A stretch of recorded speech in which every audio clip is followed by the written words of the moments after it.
FM. Good morning. Good morning. Good morning. Good morning. Good morning. Good morning, my neighbor. Good morning to life. Good morning.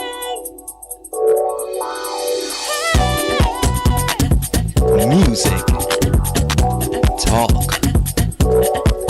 inspiration, in perspective. Express yourself. Good morning, my neighbor. Citi FM, your station. It's a refreshing lifestyle. Citi FM 97.3.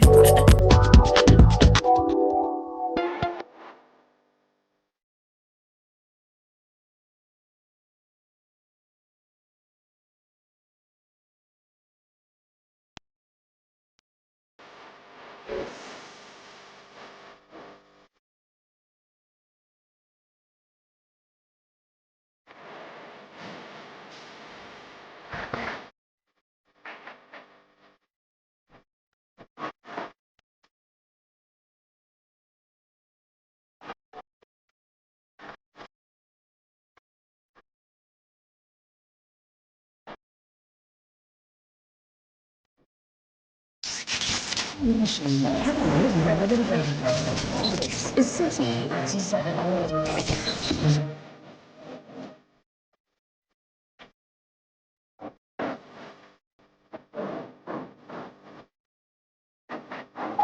is the Citi Breakfast Show, the city's biggest conversation.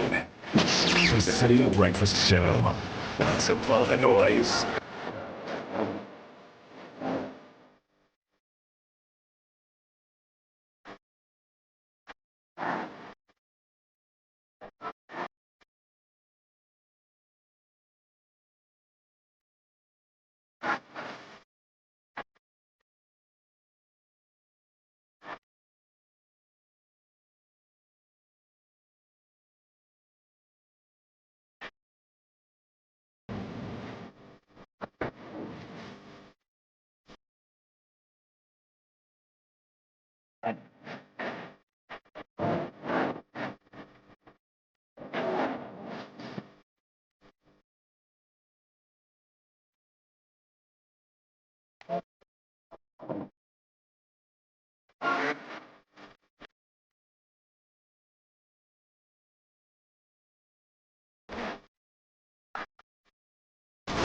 Citi 7.3.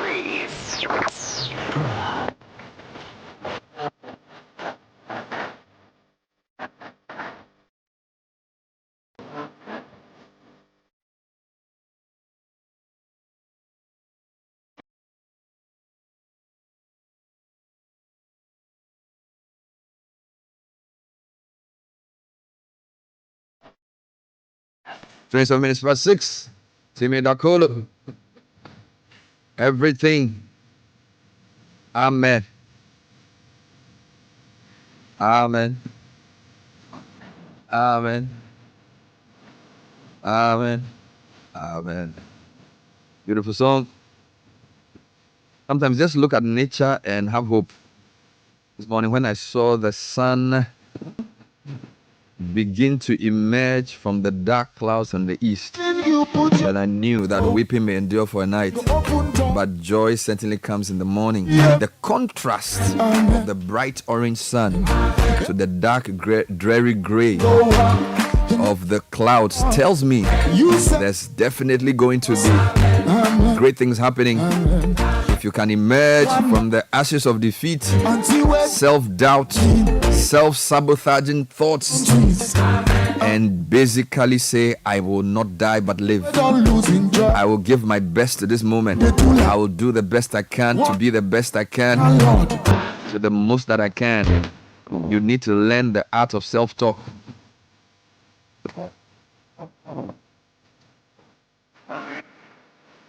So let nature inspire you. Sometimes I say the weather is too cold. Well, the sun will come again. The sun will shine again. And so Timidakolo says, everything you put your hands, not everything you put your thoughts. It's your hands. So you have to work with your hands. It means you have to apply effort. You have to exert energy.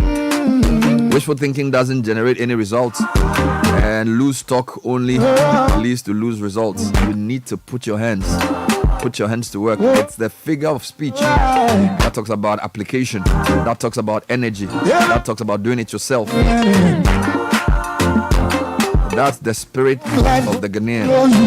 Everybody's hustling, everybody's moving, everybody's pushing. All right. And with a healthy dose of faith, a big amen. Business Sense brought to you by ADB, the People's Bank. Truly a Greek and now much more. Talk to us about a loan with longer tenors, lower interest rates, and a great customer service. 0302-210-210. We start the show with a newspaper review. We go through the headlines online and on text. And it's brought to you by Total Energies. Excellium's new formula has a 3-in-1 power. An additive enriched fuel with a powerful 3-in-1 action that cleans your engine, extends its life, and lowers your fuel consumption. It has anti-corrosion, anti-wear, and detergent additives. Lowers your vehicle fuel consumption while reducing CO2 emissions. Experience the difference with Total Energies Excellium new formula. Choose Excellium, choose quality. Until where they find begin. One day you go back. Until where they find Peking. Nigerians are funny. Where don't lose. They find Peking means he's looking for a child. Not come they do like They find Peking. one day you go. Amen. Oh Lord. Amen. Good news go low. Fidelity Bank is also proud to be associated with the newspaper review segment. Don't wait for days for transactions to clear. No more expensive fees. Transfer money across the continent. We enhance trade. Then you put Ghana, Nigeria, Liberia, Gambia, Guinea, Sierra Leone, all happening with the PAP. yourself go. Powered by Fidelity Bank. Believe with us. It's an interactive show. 054-998-6996. Did you listen to the budget? Did you understand it? Did it give you hope? Yourself go be a boss. Amen. What's on your mind this morning? Government, something I noticed in the budget. Government said they spent 9.6 billion cedis on free SHS to educate 5.7 million students. And then they also spent 10 billion last year on roads. Stranger. Was it this year? I thought it was quite interesting. So Great men go honor you. yeah, if you look at the news cards that Channel 1 put out, I thought it was an interesting talking point Self go drive that pencil. that almost the same amount you spend on education, you spend on roads. All right. Let me check this for you properly. And it rang a bell that said this one this requires more emphasis. All right. Let me look at it again.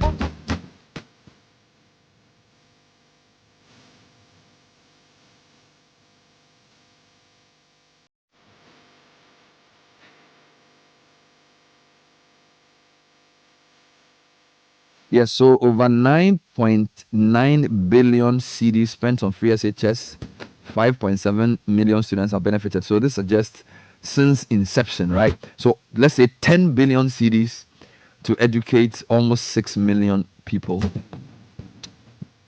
And then also 10 billion spent on roads so far in 2024. Okay, so this is the issue. Spending 10 billion to educate almost 6 million people in 7 years. Even say amen. And then spending exactly the same amount on roads If you believe it, just this year. amen. Wow, we have to make a decision as to what to allocate. Where is the benefit? I mean, look, economics is what? Competing ends, limited resources. Be a boss. But I thought that was interesting. So government spent 10 billion cedis on roads in 2024. We want to see those roads. 10 billion on roads 2024 alone. We are only in July, right? And the government spent 9.9 billion on free SHS since inception. One day. So educating almost 6 million kids at the secondary level is the same as roads half a year. Job. I mean, this requires more digging. You see my confusion here. Our Lord. It's more like an interesting talking point. So government spent 10 billion on road this year. So January to July, 10 billion cedis. That's the same amount they've spent on free SHS from inception. 5.7 million students. All right. So Should we shelve the roads and educate more people? Should we leave the roads? We need to discuss this. I thought it was interesting. Anyway, this guy is here, and Tankwa is just looking at me like, "Buddy, I mean, I mean, just watching the body language of the MPs yesterday. Charlie, it's like they're in a different country. Charlie. It's like, let's go through the motions, let's present the budget, let's do our thing. The people of Ghana will figure themselves out. Oh, God, I got that impression too. It's like majority leader rises on his feet, he turns the minority, they come back, they respond, and they go around, emeritus something. Charlie. Like, really? Emeritus leader. When there are pressing matters of no, Charlie, just happy. They are happy. They're happy themselves. It's an emeritus parliament. Hey, and then they say, "Oh, speaker, you are emeritus speaker." The speaker is happy. They should be there. We are here. Charlie, give me the headlines. Emeritus presenter. Charlie, the thing bought me self. I said, emeritus speaker, emeritus leader. Emeritus professor. The Daily Guide, they are also here. 9.9 billion cedis spent on free SHS as economy rebounds. NDC destroys posters of a Delta MPP candidate. Otumfuo chats with King Charles, and Herbert Crapper is giving an assurance here. Tor will work again. And Supreme Court affirms BOG revocation of UniCredit license, and the president has commissioned 320 police housing units. Let me take you to the new finder. 30 billion Ghana cedis disbursed in 6 months. Growth revised up to 3.1% from 2.8%. Dr. Amin Adam is on the front page of the new finder. Also, the front page this morning, mid-year budget uninspiring. Scrap taxes are to force the minority leader quoted here. Next government faces significant challenges from 2026, according to former Minister for Finance Tepe, and road tolls property tax to be reintroduced in 2025. Again, quoting the Minister for Finance. And then 320 actually housing units handed over to the police service. That's good news. Okay, the Herald says 307, one constituency, one ambulance skeletons out. How are Kumsin's multiple purchase price of Foriata's $34.9 billion spare parts revealed? Assassination attempt on Binduri NPP chair. Party car burns to ashes by masked gunmen. Limited investment in Ghana's telecom industry killing consumers. And Baumia targets India's $12 per smartphones for Ghana. That's what's on the hair. Okay.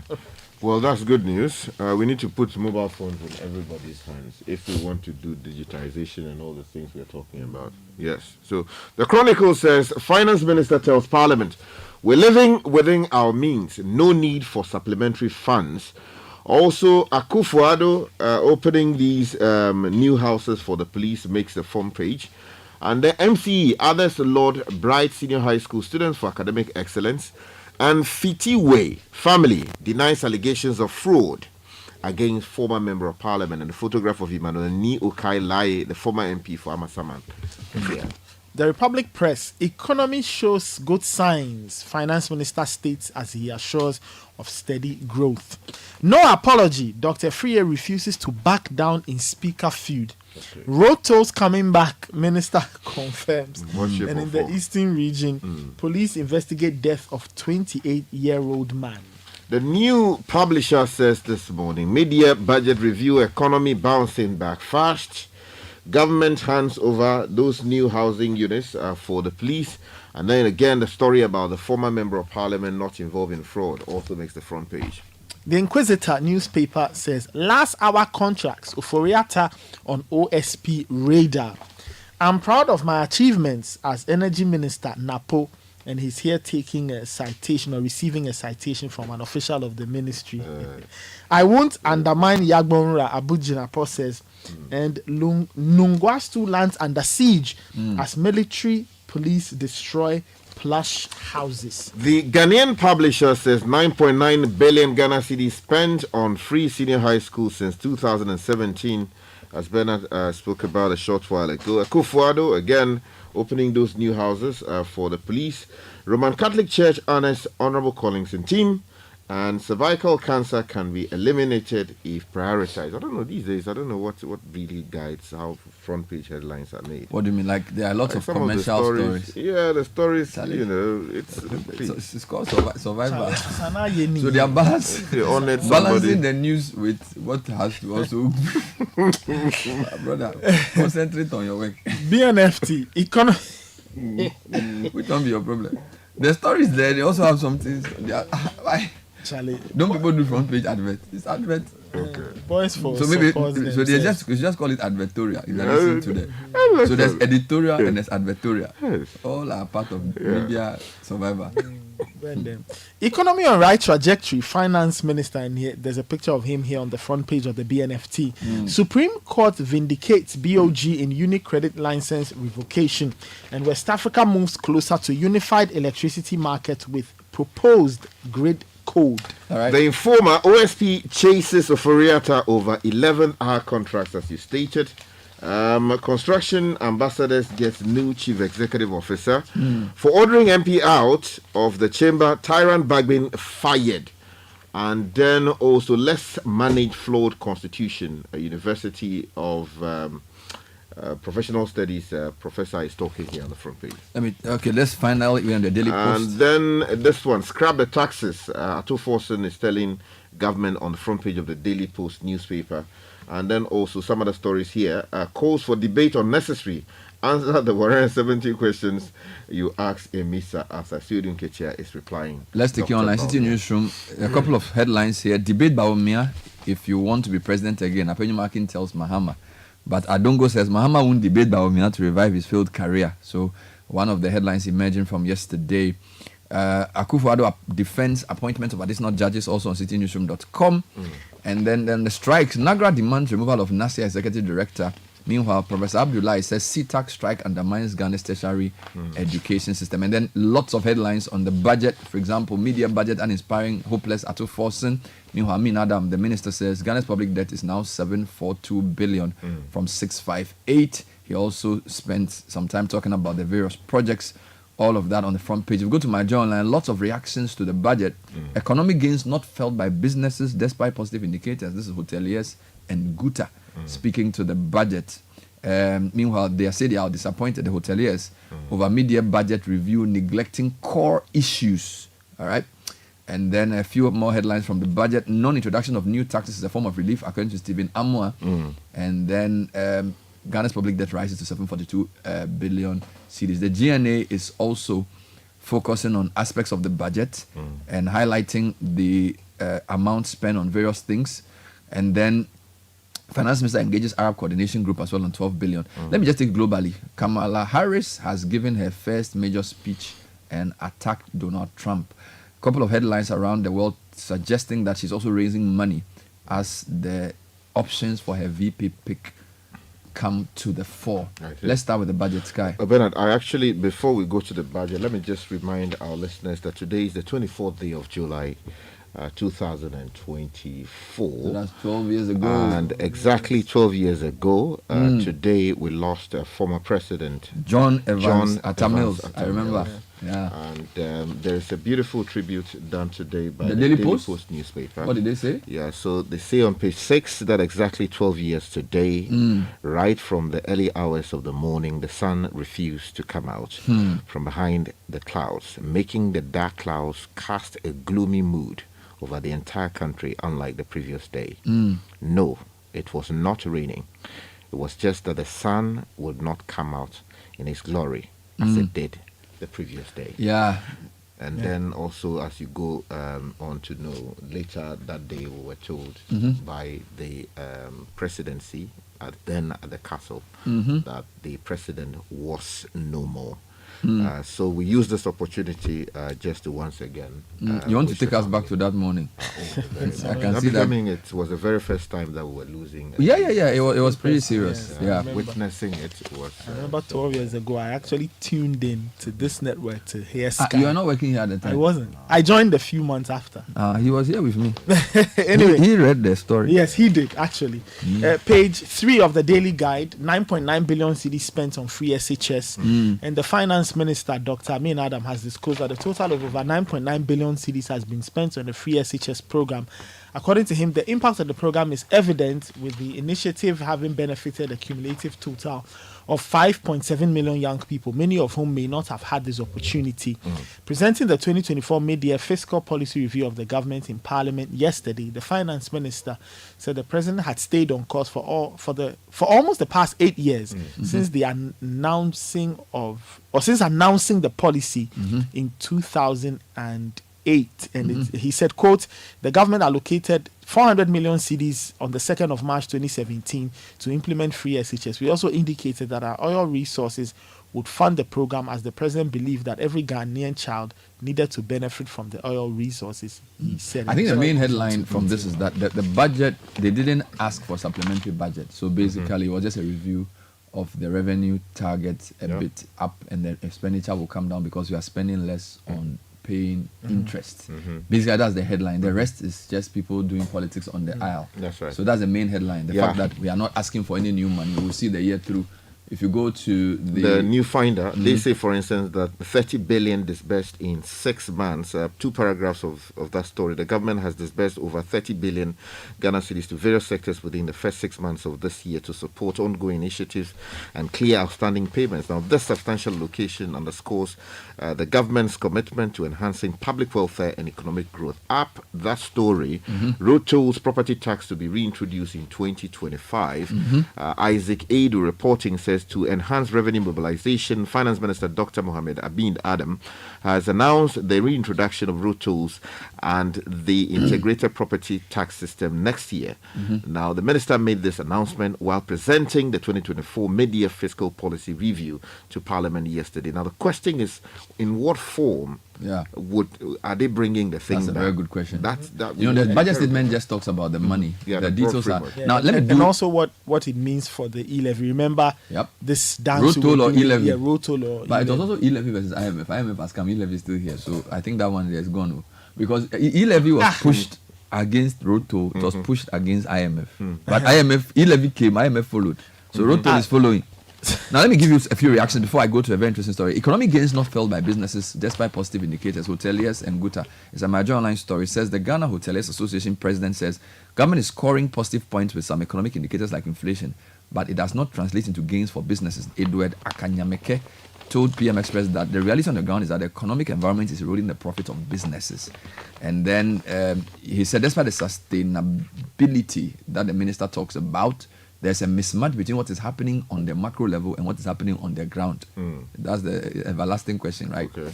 And then they also interviewed the Guta president, Dr. Joseph Obing, who said the cost of doing business is still high because of the numerous taxes. He says the status quo remains the same, especially with taxes, even though no new taxes were announced. We still have to contend with the taxes we pay, and this is impacting negatively on our businesses. Now, there's a story that I know will interest you. Before you do that, quick, let me just remind you that the minority leader yesterday laid into the government over how poorly they are running the economy, and then he's also calling for a number of taxes to be scrapped. But something that I want to draw attention to is on page 9 of the Finder, and it's troubling. Next government faces significant challenges from 2026. This is according to I told you this. You've been saying it's a former finance minister, Setekpe, has expressed concerns about the significant challenges the next administration will face, starting in 2026, when the suspension of debt payments will end. He believes that Ghana has postponed problems that will only worsen in the future. Bernard, it's true. I told you that 2026, there's going to be a lot of payments due. Yes. So if we don't raise money, so whoever wins the election, after they finish rejoicing, back to Charlie. Now, the story here I found interesting. Citi Newsroom, emigration of public sector workers contributed to high non-performing loans in 2023. And this is from the Ghana Savings and Loans Companies Association. Immigration. So the Ghana Association of Savings and Loans Companies, GALSAC, says the emigration, emigration, out movement of health workers and other public sector workers was one of the key factors that contributed to the high rate of non-performing loans last year. This, along with other factors such as the challenging economic climate, led to an increase in loan repayment defaults. Now, Chunibo Akodi-Abuachi, the executive secretary of the association, acknowledged during a media briefing that despite some achievements in savings and loan sector, the sector faced substantial challenges. And then one of the challenges was the rise in non-performing loans. And he says a lot of the workers, like nurses and things, just leave the system. So when they run away, you can't find them again. You can't find them to pay the loan back. I thought that was an interesting one. Yeah, that's so Whether when you want to leave the country, they have to look for your loan, something, need a loan clearance. On the other hand, some people go out of the country and are able to make money to pay back. So I thought that was interesting. Now, a couple of issues. The CTAC strike is still going on. The Labour Front is still having unrest. NAGRA's demands removal of NASIA executive director. So the National Association of Graduate Teachers is demanding the removal of executive secretary or executive director rather of the NASIA, that's National Schools Inspectors Authority, Dr. Hilda Ampedu. NAGRA says the authority has failed to work closely with various teacher unions.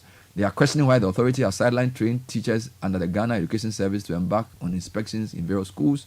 Angel Kabanu, president of NAGRA, said Dr. Hilda Ampedu must be replaced with a more competent person.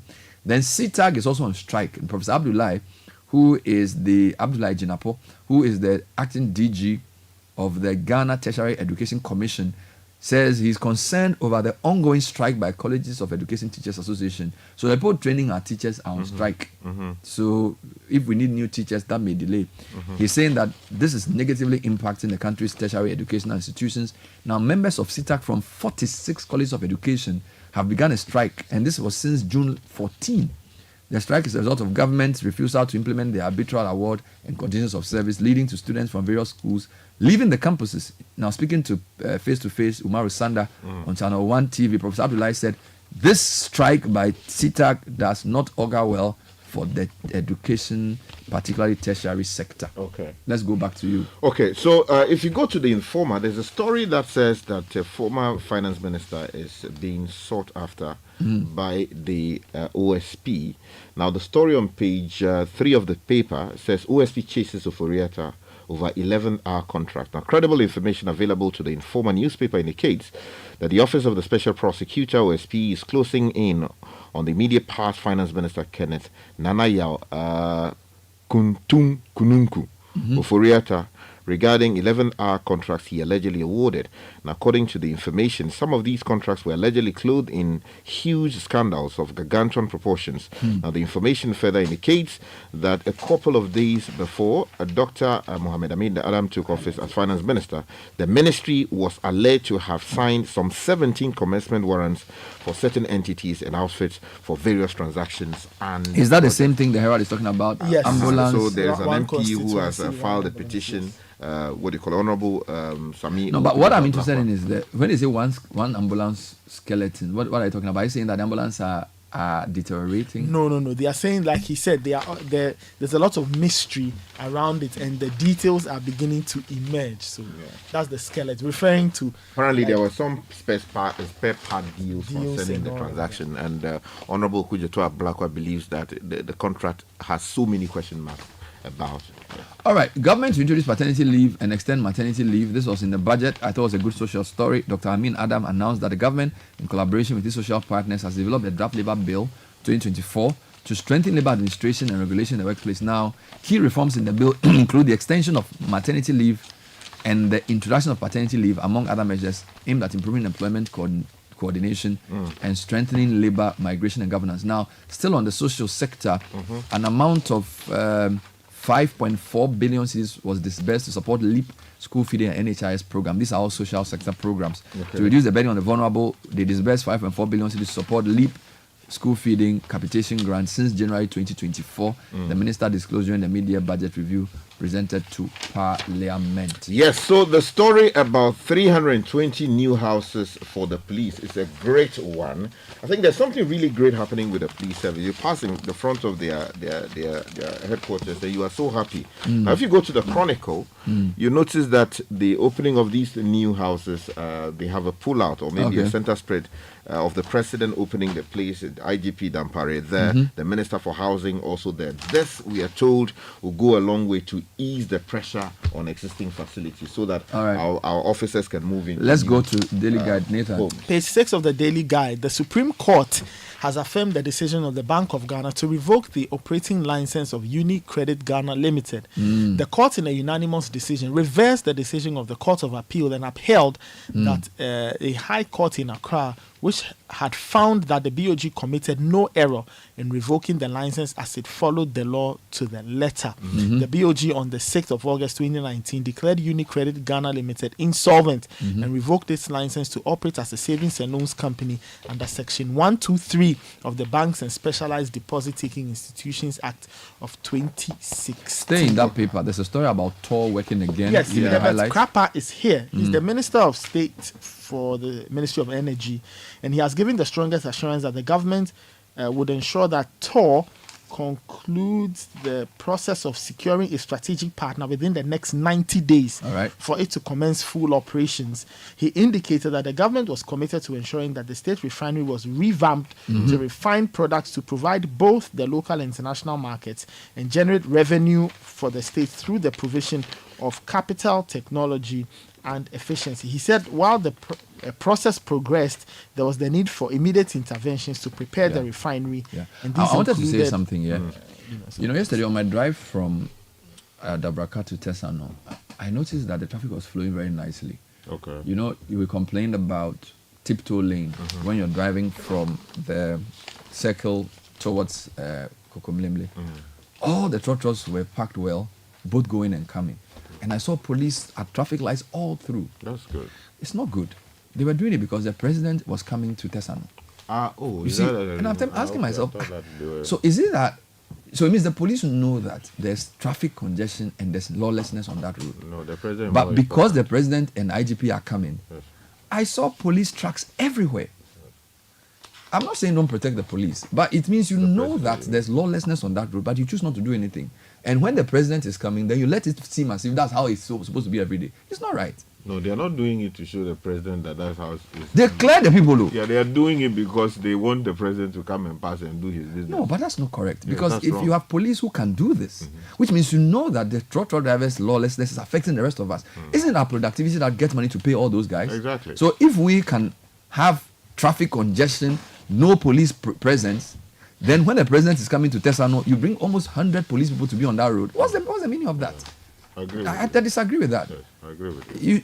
You at least, I'm not saying bring the same deployment, but if you know that police presence allows the road to flow better, then insist that it happens. Don't wait for the president to come and then put 20 police cars there to tell us that. No, I think it's disrespectful to citizens. I agree with you. Honestly. But finally, the president has sworn in some 16 new justices of the Court of Appeal. One of them is Yao Opong Kodie, Barima Yao Kodie Opong, All right. director of the Ghana School of Law. He also spent his earliest years here as a lawyer on the question of law. We'll take the opportunity to Congratulations to him and the rest of them. And the rest of all of them. Thank you, Richard Sky. Thank you, Nathan Kwao. City Business News is next. Stay with us. Oh, jump on now. Go.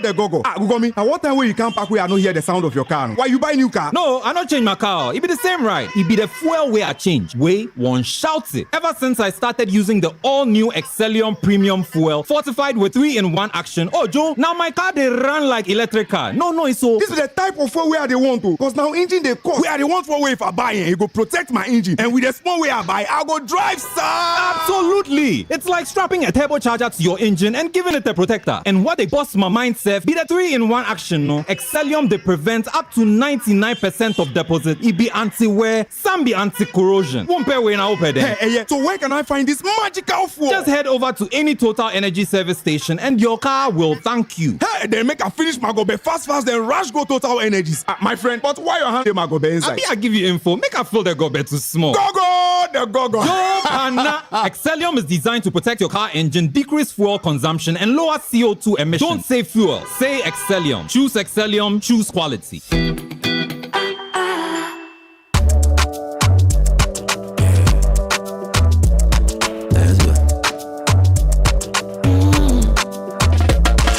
My body, when you wake up in the morning, and you know the money calling. Oh, you go work. But you know it's out in your side. If I believe with us, if I hold my hand and believe, cause you know it's out in your side. And when you dream, no say I live on you.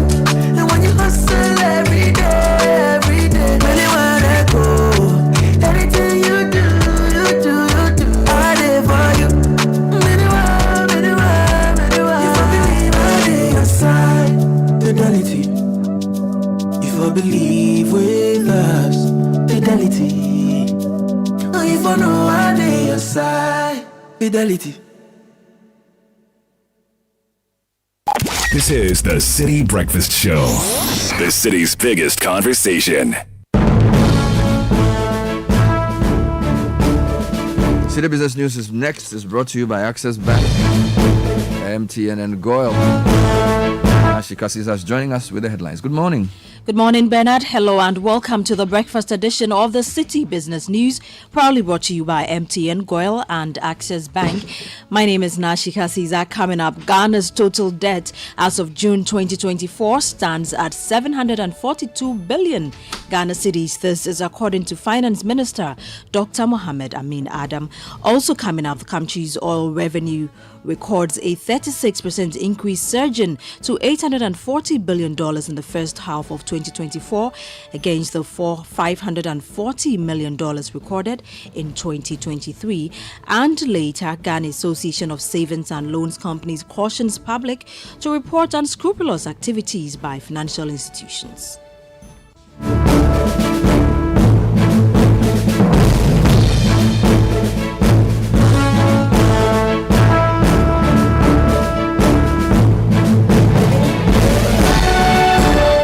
The details of our stories now. Dr. Mohamed Amin Adam, the finance minister, has disclosed that the central government's provisional total debt stood at 742 billion Ghana cedis as of June this year. This figure represents 70.6% of the gross domestic product GDP, while delivering the 2024 mid-year budget review in Parliament in Accra. Yesterday, Dr. Amin Adam stated that this indicates an increase of 22.0% due to the effect of the city depreciation and continuous disbursement from creditors. As at end December 2023, the provisional central government and guaranteed debt in nominal terms was 608.4 billion Ghana cedis.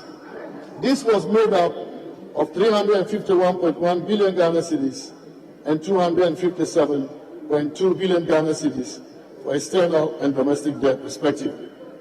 Mr. Speaker, the provisional total central government debt as at end June 2024 stood at 742 billion Ghana cedis, equivalent to 70.6% of GDP. This indicates an increase of 22% due to the effect of the city depreciation and disbursements from creditors. That was the Finance Minister, Dr. Mohamed Amin Adam. Still on the budget, Ghana's oil revenue has increased to $840 million in the first half of 2024. This amount represents a 36% increase compared to the $540 million recorded during the same period in 2023. Here is more. The total petroleum revenue receipt consists of proceeds from oil liftings, corporate tax, surface rental, as well as interest on the Petroleum Fund account. According to the Petroleum Holding Fund report released by the Bank of Ghana, Most of the revenue received was from liftings from 6 oil fields. These contributed $470 million to the total revenue.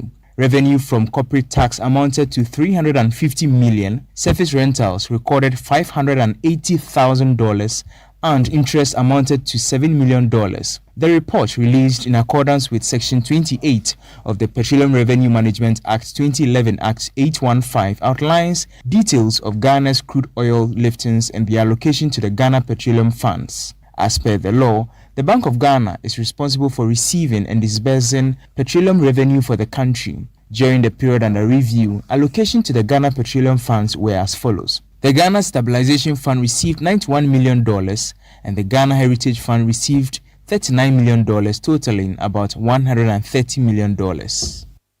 That was a news desk report. Now, financial economist Professor Lord Mensah has faulted the government for failing to use the mid-year budget review to outline long-term financial measures for the economy, although he commends the attempt to reduce appropriations. He opines that the current instance of the government heavily relying on the domestic market poses a risk to the overall growth agenda being charted by the government. Professor Lord Mensah has been speaking to Citi Business News. The reduction, it calls for it because in the appropriation bill, I think what was approved for expenditure was 259 billion. And if there's a call to reduce it to 237, then it's in order. But then let's look at the performance in general that the minister talked about in the first half of the year. Clearly, I see this performance, being on the heels of short-term financing. And it clearly reflects in the performance of the banking sector. If you look at the banking sector, the minister talked about increase in total asset of about 29.7%. And this increase is as a result of reallocation of the bank's asset into government investment, that is short-term bills, as a result of short-term interest rate being on the high side. Now that tells you that the economy is being sacrificed at the doorstep of the government rather than passing it on to the private sector and individuals. You heard financial economist Professor Lord Mensah. For his part, the Public Relations Officer of the Ghana Union of Traders Association, GUTA, Joseph Paddy, also indicated that the budget review failed to bring respite to the business community.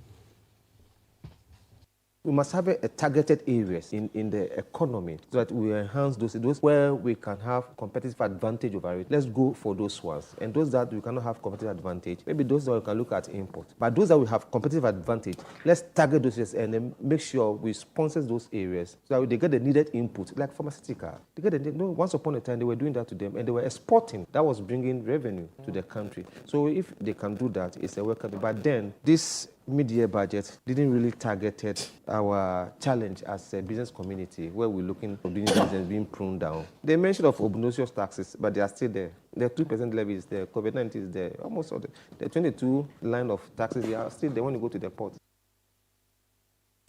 That was the Public Relations Officer of the Ghana Union of Traders Association, Joseph Paddy, speaking there. Now, the Ghana Association of Savings and Loans Companies is urging the public to exercise increased financial oversight and report any unscrupulous activities of financial institutions to the Bank of Ghana, BOG. This comes in the wake of the BOG's recent shutdown of DECNOC investment, a move aimed at curbing illegal financial practices and protecting the interest of the public. Executive Secretary of the Ghana Association of Savings and Loans Companies, Trinebua Kodia Boachi, in an interview with Citi Business News on the sidelines of the association's 14th annual general meeting, emphasized a critical role that public vigilance can play in maintaining the integrity of Ghana's financial sector. DECNOC was never a member of any of the associations. So it was never a microfinance, neither was it a savings and loans or a finance house or a bank. And so we can't speak much to it. But we want to encourage the public. When you see any business operating without license or they are operating even with license but misbehaving in the market, let's report them to the appropriate authorities. Trinebua Kodia Boachi is the Executive Secretary of the Ghana Association of Savings and Loans Companies. Now, are you confident in your bank's profitability?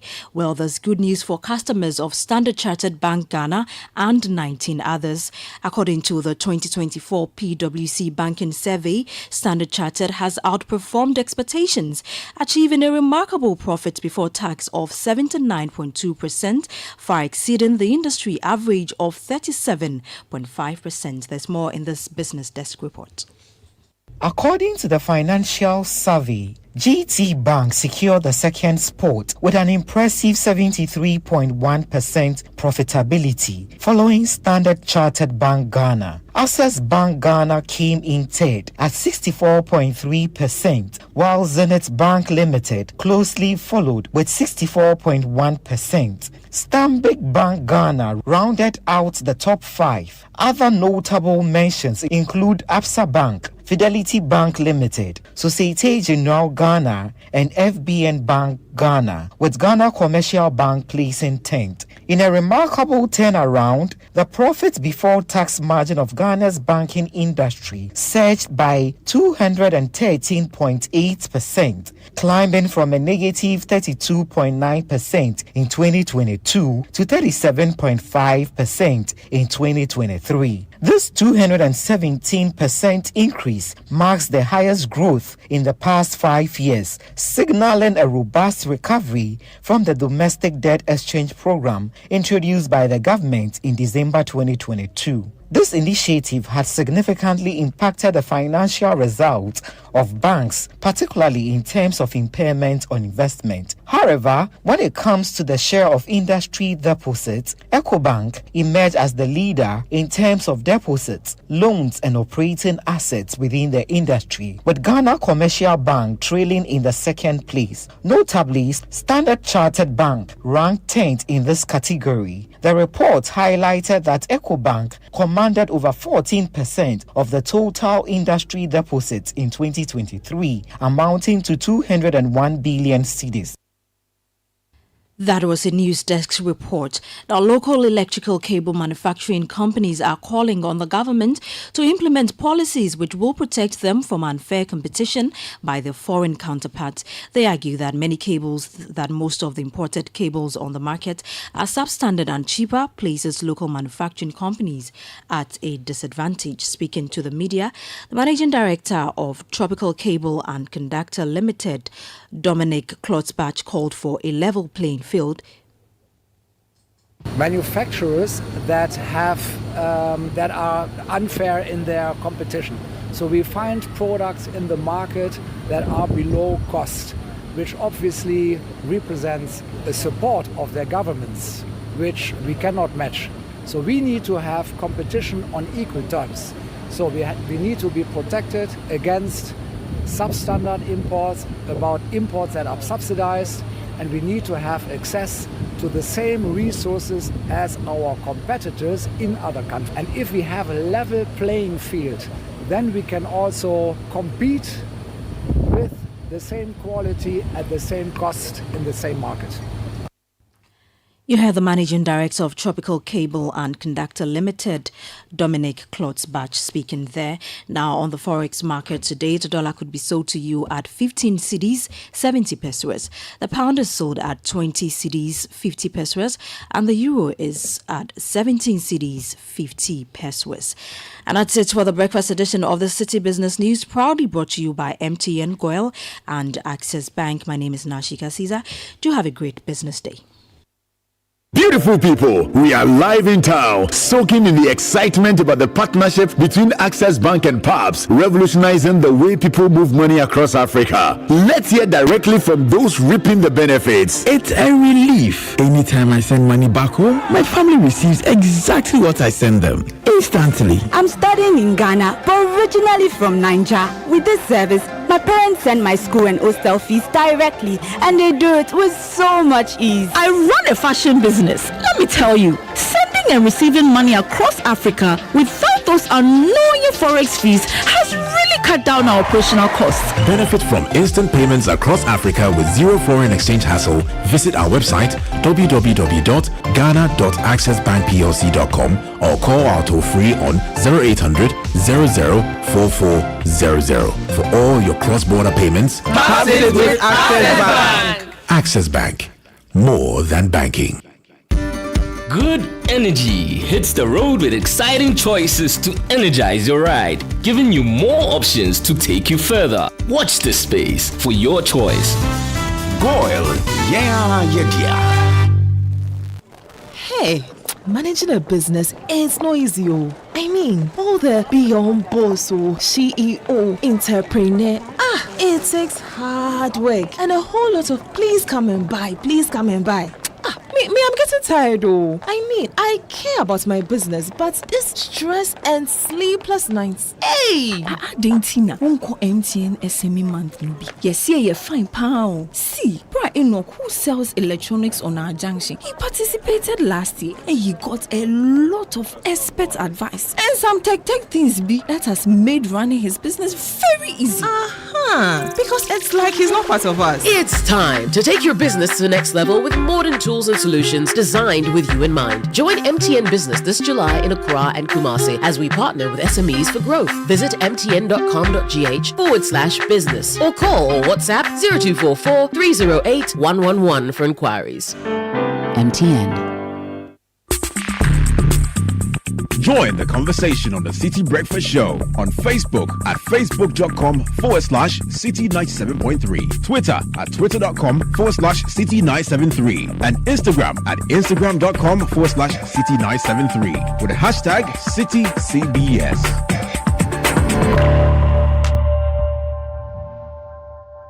This is the Citi Breakfast Show, the city's biggest conversation.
So that was Nashika Caesar with the business news. It was brought to you by Access Bank and MTN. Hello world, let's help you check your dream locations off your bucket list. Make your travel dreams a reality with Access Bank. Our aviation and hospitality desk is designed with you in mind. Let's help you book and pay for your ticket and secure travel insurance. Whether it's a tropical escape or a visit to family, Access Bank has you covered. Avoid the hassle. Book your next flight with Emirates, South African Airways, Air Peace or Africa World through Access Bank. Our 55 branch network gives you convenience, easy payments and security. Also pay for your Qatar Airways flights with your Access Bank Visa card and enjoy up to 12% off. Visit africa.visa.com to register. Visit our website www.ghana.accessbankplc.com or call our toll-free number 0800-004400 for more information and assistance. Access Bank, more than banking. The business news was also brought to you by MTN. Hello, my people. Thursdays are now extra special on MTN. Yes, your Thursdays just got more exciting because from now on, you get a nice 25% discount on your first data bundle purchase of the day when you bundle on MTN app or use *138#. This and every Thursday on MTN. MTN is saying that not enough for a lovely customer like you. So they are offering a free extra movie ticket when you pay with Momo at the Silver Bird Cinemas at the Accra and West Hills malls. So for those of you wonderful people in the Great Garden City, Kumasi, you get free tickets at the Golden Cinemas in the Kumasi Mall. If you ask me, I think your movie dates are sorted from now on. Now, this is what I call a sweet deal. So set your reminders, bundle on my MTN or hashtag or star 138 hash and make the best of your 25% first data bundle discount and visit the cinemas. Use Momo and get your free extra movie tickets on MTN's Yellow Thursday.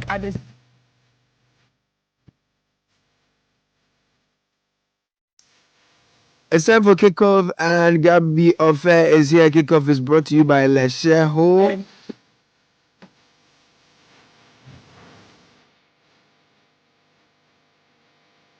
Lesheho and Will are bringing you kickoff. Lesheho's fixed deposit solution is your best option if you're looking to grow your investment with confidence. We are not just investing, your money is working hard for you and you watch your wealth grow. Call us on 02700 40799 or send us a WhatsApp on 02700 40733 to learn more. The clock is ticking. Don't miss out on this incredible opportunity. Invest wisely. Invest with Lesheho.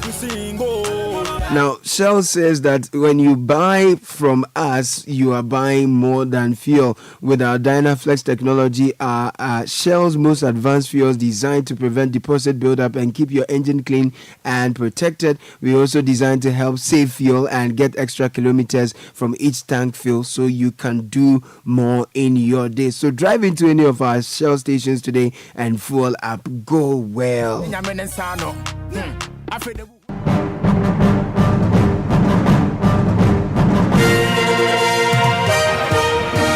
Gabby Affair is here with kickoff. Good morning, Gabby. Yeah. Good morning, Caleb. It's Wednesday. Welcome aboard. Time now for the very latest in the world of sports on the Citi Breakfast Show. Gabby Affair, and many thanks for joining me today on Citi 97.3. Coming up today is more for the start of the 2024 Paris Olympic Games. We get to hear from one of Ghana's experienced sprinters, Enabet, plus the latest from the Ghana Football Association on Real Tamale United. All of that coming up, plus some tennis news in the next 10 minutes.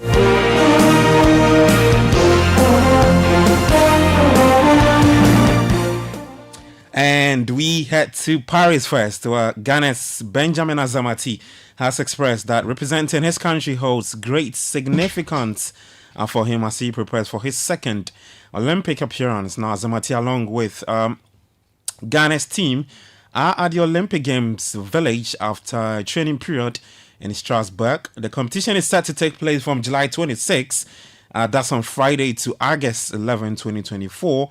And reflecting on his participation in the 2020 Tokyo Olympics, Azamati shared his heightened excitement for the upcoming games, emphasizing the importance of representing the West African nation. Just a little bit, excited to be able to run the Olympics again. Having run that in Tokyo, the last Olympics, I'm more excited about this one. More happy to be a part of it, and looking back at the season and looking how things have went, and finally being able to make it more excited going into this one. Every athlete wants to be, like you're saying, definitely it's hard work and dedication to the sports. I'm doing so well, so that will be it. It's about watching Usain Bolt and how inspiring it was, being able to inspire me to be the athlete I am. A lesson about the career path, I think it has shown me about discipline, being determined and being dedicated, which I call the 3Ds in my life. It has shown me that being dedicated to my craft, being hardworking and being determined in whatever goals that I've set, it's possible to achieve them. All right, so that's one of Ghana's experienced sprinters. That's the 4x100 meter relay team. Of course, you participate in a 100 meter. Benjamin Azamati speaking there.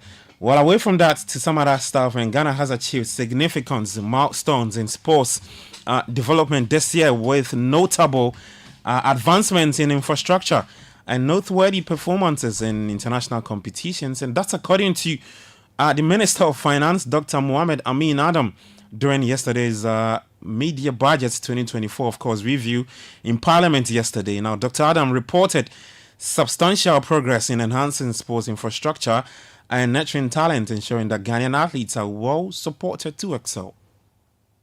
We have made significant progress in enhancing sports infrastructure, talent development, and ensuring that our athletes have the resources.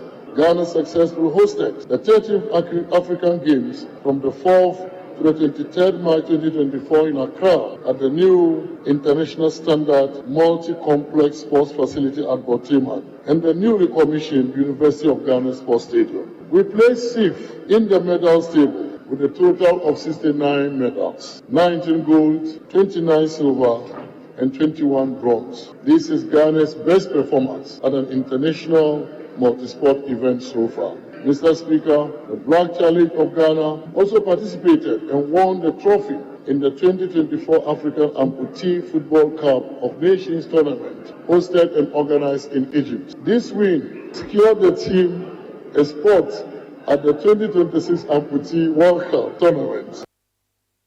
And that's Minister of Finance, Dr. Mohamed Amin Adam, on the 2024 Media Budgets Review. So the sports segment there for you. We head to Tamale now because Road Tamale United have been fined 100,000 Ghana cedis for fielding unregistered players during the 2023-24 Ghana Premier League match against Dreams FC. Well, in their penultimate game against Dreams in Deu, the team which was composed of unregistered players due to the boycott of registered players over unpaid salaries and bonuses, they suffered a heavy 8-1 defeat. Well, in addition to the fine, the club officials involved in the match against Dreams have also been banned for 12 months, effective immediately, and those bans include Coach Idi Manza Alassan, Team Doctor Abdul Samed Idrisu, Team Manager Tanko Gentuma, and Equipment Officer Abdul Gafaru Salifu, and Goalkeepers Trainer Sylvester Yao Apanka. Yeah, so just you have to note those names there. Well, RTU will play next season's football in the Division 1 after being relegated after all that drama against Dreams and not showing up against Great Olympics in the final day. Well, talk of the Ghana Premier League.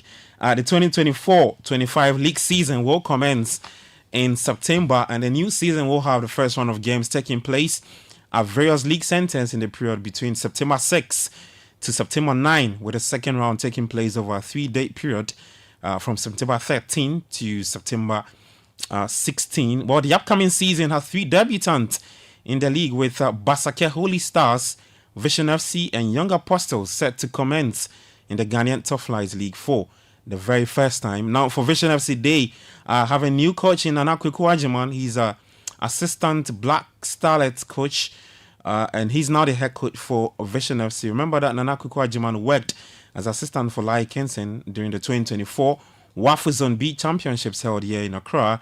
Now he gets to taste Premier League football for the first time, and here's what he had to say regarding the decision to coach the newly promoted side.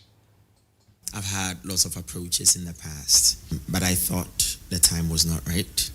I stuck to the grassroots. I developed lots of players, and I enjoyed it. So for me, there was no turning point. There was no point going to go coaching there in the Premier League. Actually, I was even telling my mates to come down to the grassroots, because if we fix the grassroots, that's when we'll be able to get very good players up there. The next Michael Essens, the next Seven Apia and Suleiman Tyrese. These are all people that are coming from our grassroots. So if we will be able to fix it, then our Black Stars someday would have amazing players. But I think that I've given a lot to the grassroots football, and I'm still giving. Vision, because when they sold the project to me, they started with development, and they got my attention right away. I remember Michael telling me that, yes, it's the Premier League, but what I need you to come and do is come and develop players. He told me that, look, I want you to use 4 under-19 players to start every game. And that really caught my attention, because you don't get Premier League teams coming to you and telling you all about this. And that's Nanakuku Ajiman, head coach for Vision Football Club, set to participate in the 2024-25 Ghana Premier League for the first time. Well, away from that, UEFA has opened disciplinary proceedings against Spain captain Alvaro Morata and his teammates Rodri after they chanted Gibraltar is Spanish during the 2024 Euro victory celebration. The Gibraltar Football Association made an official complaint about the celebrations to UEFA, and European football's governing body appointed a disciplinary inspector to evaluate a potential violation of the UEFA disciplinary regulations. The UEFA's control ethics and disciplinary board says they will make a decision on the issue in due course.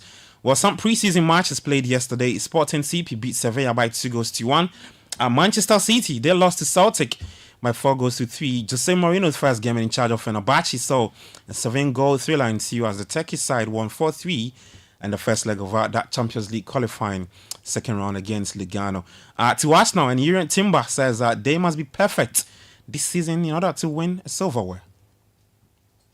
It obviously is, especially at the start. But I have to say, at the same time, I just moved to another club. I moved to Arsenal. Then you have to look at how lucky you are as well. And that's the way I look at it. Last year, I had time to work with some fantastic physios. I had good people around me. Teammates were great, so eventually was a good time for me. It's never fun to be injured, but I tried to make the best out of it.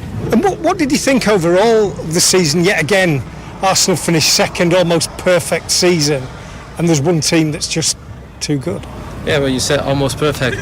So in this season, we need to make it perfect. Hopefully, we're going to end with some prizes at the end of the season. Let's see. We start from here in America. Some nice games ahead, and from there we go. All right, so let's see if Arsenal will have a perfect season this time around. That's a win in the Premier League, of course. That's the ultimate target for the Gunners. Well, the search for the next England manager is still on. Who will be Gareth Southgate's successor? Well, Manchester City boss Pep Guardiola was asked about a vacant England job. I'm really excited for this season is coming, so I'm really happy here. So, like every season I need the break. I need it definitely, but after that I charge my batteries and I have the same energy like usual, and I know the competition is coming. I will be who I am. So and I'm completely focused on that, for respect for Federation, English Federation, especially for my club. And that's Manchester City boss Pep Guardiola speaking there. We touch on some transfers in tennis, and Paris Saint-Germain are interested in signing Manchester United forward Jadon Sancho. There's been no formal approach yet, but the Ligue 1 side have explored the conditions of a deal. Well, Aston Villa winger Moussa Diaby is poised to complete a move to Al Ittihad for about £50.4 million. The 25-year-old has travelled to Saudi Arabia to have a medical and finalise the deal after just a season at Villa Park. In tennis, Andy Murray has confirmed the 2024 Paris Olympic Games will be his last ever tennis tournament as he prepares to retire later this summer. The two-time gold medal winner will compete as his fifth games after making an emotional farewell at Wimbledon earlier this month as he teamed up with brother Jamie in the doubles in his final appearance at the All England club. So all the best to Andy Murray in his next steps. And that's all the latest for Kickoff this morning with me, Gabi Ofer. For more sports stories, you can head to citisportsonline.com and on X, also known as Twitter, at citisportsgh. Kickoff is proudly brought to you by Shell, Lashao, and Zonda GH. My name is Gabi Ofer. Do take care and bye-bye.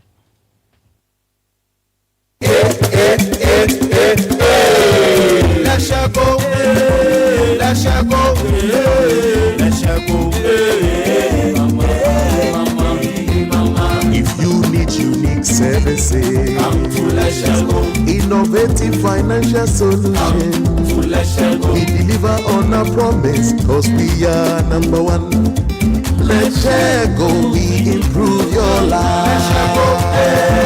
Let's share go, let's share go, hey mama, hey mama, hey mama. Even when you're stuck with nothing, come to Let's Share Go. No matter your situation, come to Let's Share Go.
Of July 2024. 12 years ago. So many birthdays today. Yes, there is this one that says happy 40th birthday to Mrs. Evelyn Abena Dufie Nkansa Boedu Walker. Whoa, that's a powerful name. The lead girl of the Nkansa Boedu tribe. May the lines fall in pleasant places for you. We love you so much. It's coming in from your sister Princess and Ni. They are celebrating you today. And then another one says, please wish my daughter Amina Pana Madi of Cornerstone International Academy a happy birthday. Amina turned big 6 yesterday. We love you so dearly, Pana. Grow into a better version of me, inshallah. And this one says, happy birthday to Grace Love Dodd of Unlimited by Grace. Wishing you a blessed year ahead. And this one says, please help me wish my mother, Hajia Fatima Masood Salifu, aka Hajia Sisi, Hajia Wayu, a very happy belated birthday. Amina and Grandma are sharing the same birthday, and it means a lot to us to celebrate you this particular day. We love you so much, Grandma. And this one says, happy birthday to Kojo De Manya of Rana Motors. The family and friends are celebrating you. And this one says, please help me wish Joycelyn Akoto, the BSH of Access Bank, which will be what? BSH will be what? Business something. Yeah. The Access Bank, the Legon branch. And they're celebrating her belatedly. It's coming in from your former colleague and sister Fatima. A few more coming in earlier. Celebrating Christabel Ohiming, a teaching assistant, University of Ghana, Earth Science Department, and projection team leader of Lifeway Community Baptist Church. Happy birthday. May the abundance of grace fortify you and be of a life to all your generation. From Uncle Kwame Sami and your siblings in Creator School Tema, Community 4 Irama, Nana, the boss and partner in crime, Araba, Christabel Ohiming. Happy 60th to Mrs. Helena Akoko Abalo. It's our fervent prayer that the Almighty God bless you and continue to keep you safe. May this day be blessed. Because of you, we love you from the Kumes. I don't know if you did this one. Happy 40th to Mrs. Evelyn. Yes. What about all others? Ivy Koshiga. Okay, so this one is happy birthday to my wife Ivy Ife Koshiga. Today is a birthday, so far so good. Cheers to more life. Happy birthday to my beloved wife from your husband, Albert Enyunam Koshiga.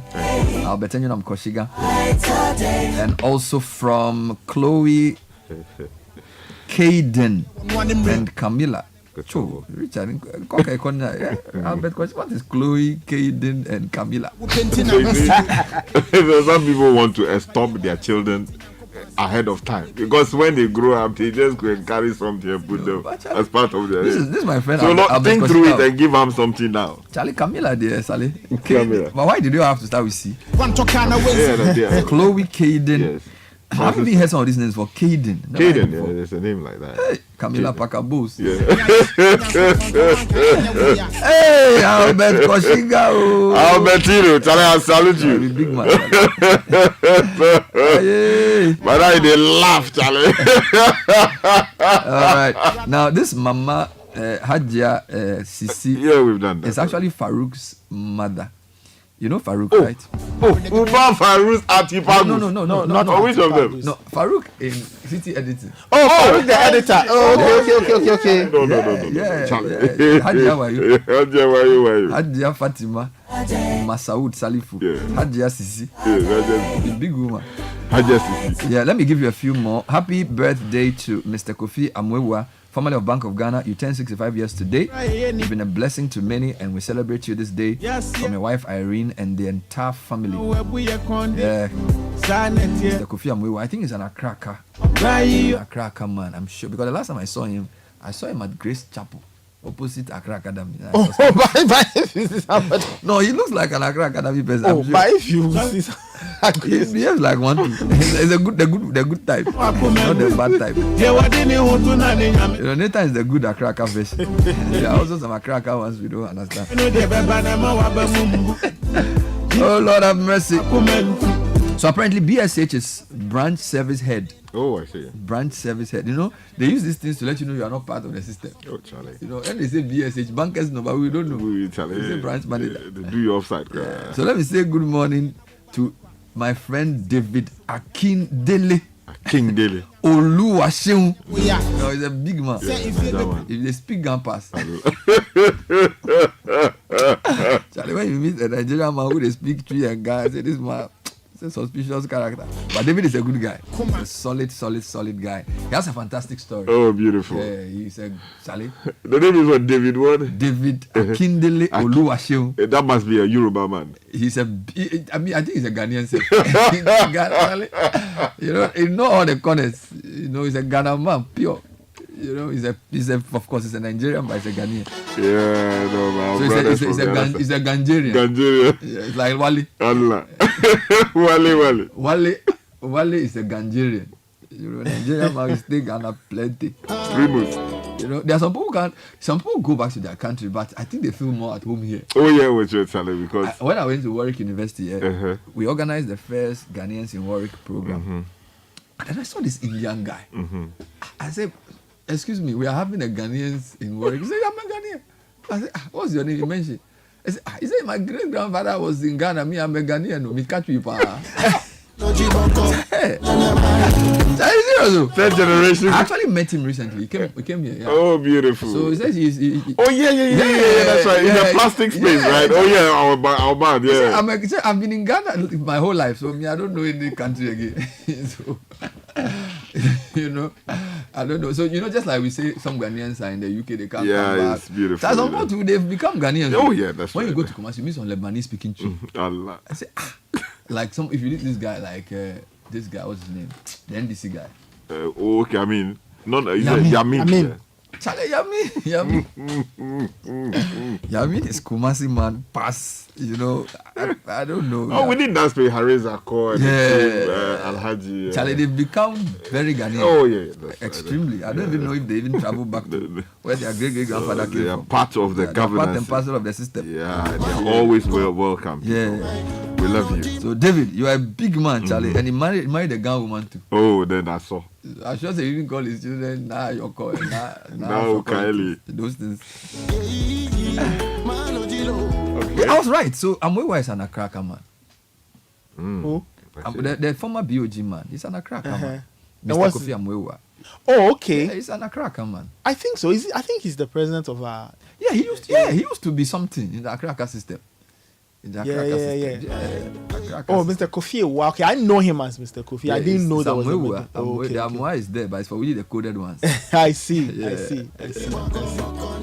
No, Charlie, be big man. So yeah, this morning we are greeting all the Ghanaians, all the Ghanaian Nigerians. Happy birthday to all of you. Yeah. There are more of them coming in, Bernard. So let's take these other ones that have come in. This one says, happy birthday to my wife, Maisvitz Amponsa Frimpong, of First Anchor Brokerage, from your husband, Pussy, and your children, Ellie and Kelly. We wish you the very best of this new year. Stay blessed, my love, or our love. And this one is coming in from Kosi Abalu. I think you took this one earlier. No, read it again. Okay. So he said, please, I want to wish my auntie, Mrs. Helena Ahiable of the NIB Coastal Estate branch in the Spinkters. You are celebrating her for a 60th birthday celebration today, and you're wishing her all the very best. This one says, happy birthday to Kojo Demanya of Rana Motors. It's coming in from family and friends. Much earlier we mentioned that. And happy 81st birthday to an amazing dad and grandpa, Mr. Akwesi Nsia Asari. May God continue to keep and bless you. We love you from all your children and grandchildren. Enjoy your day, sir. So there are three things in the budget that are confusing me that I want more elaboration on. I think I mentioned the first one during the newspaper review, right? That the government said they spent 9.9 billion cedis on free SHS since inception. But that's exactly the same amount they spent on roads just January to June. And I'm wondering where the roads are. And I'm not being mischievous. I really want to know because I mean, 9.9 billion on free SHS since 2017, say from 2018 academic year, right? And you spend exactly the same thing on roads between January and June this year. So is it that 10 billion is small money, or there's something that's not adding up there for me? I need to break it down. Then number 2, 5.4 billion cedis spent on 3 government interventions since January, right? So LEAP, school feeding and capitation grant, and NHIS, four government programs, have taken half of what free SHS took, almost 5.4 billion, maybe a little bit of. Yep. Yeah. So LEAP, school feeding, capitation. I need a breakdown. I need a breakdown of that because 5.4 billion, and this is just from January. Again, it's a bit puzzling. So January, February, March, April, May, June, 5.4 billion cedis on LEAP. LEAP is the livelihood enhancement Empowerment against poverty. Yeah. School feeding program is for pre-secondary. So this is basic schools. Capitation grant is also basic schools. And then NHIS is for everybody. The numbers are, and then the last, this is paid 12 billion cedis to bondholders under the domestic debt exchange program. So this is haircut payments to people who payments were deferred. 12 billion cedis to bondholders. You know, but the 10 billion in the road sector since January 2024, I really need some elaboration on this. Were some to pay debts, or they were for they need to break it down. So that's a good question. So was it the road to build new roads, or to pay contractors who are old, or maintain existing ones? Yeah, you know, because that's this. I mean, you spend what we spend on free SHS for 9 years on roads in half a year, right? And a lot of roads are still not finished, right? So as we speak, Obechi Lamte is not finished, Flower Pot is not finished, Accra Kumasi is not finished, Accra Winneba is not finished, PTC interchange is not finished. The only one that you can say is finished, the 2 big ones that are finished that you can say, Pokwasi interchange finished, and then the Tamale interchange also finished. But the Takrady interchange is not done. The Accra Kumasi is now a pain, even though they're doing it. Accra Cape Coast dualization is also not done. So, yeah, we need to. Well, I want to go behind the numbers. So what I'll do is I will speak to people in those sectors to explain to me what's going on. I'll speak to the Africa Education Watch on the education one, free SHS. If you spend 9.9 billion on 5.7 million people, what's the average amount per person? Why are parents still complaining that they spend a lot more money on their wards? Is it the middle class parents, everybody? You know, we need to look at some of those numbers closely. The other thing that I found in the budget that I was a bit disappointed was that the expenditure reduction only came from interest payments that we did not do because of the debt exchange.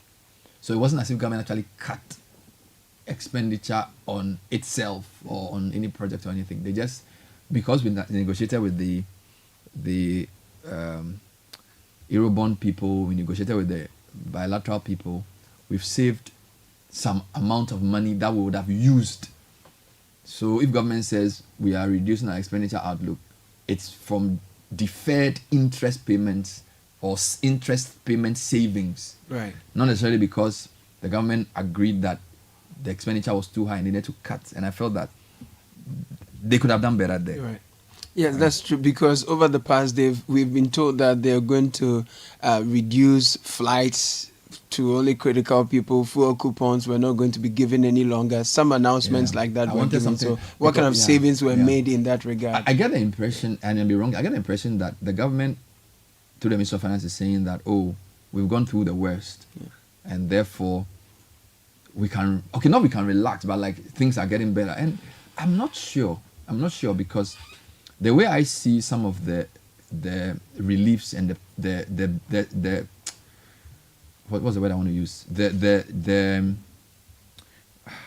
So the it's not windfall is not the right word. Like the reliefs we've gotten from the IMF and the debt exchange, some of them are substantive, but some of them are also basically deferring the pain. All right. So as Tekpe was saying. Hey, so you see, one of the things is that if 2026 March, if we are still alive, we'll be here talking about the economy and what is going wrong with the economy, because we probably rejoiced too early in July 2024.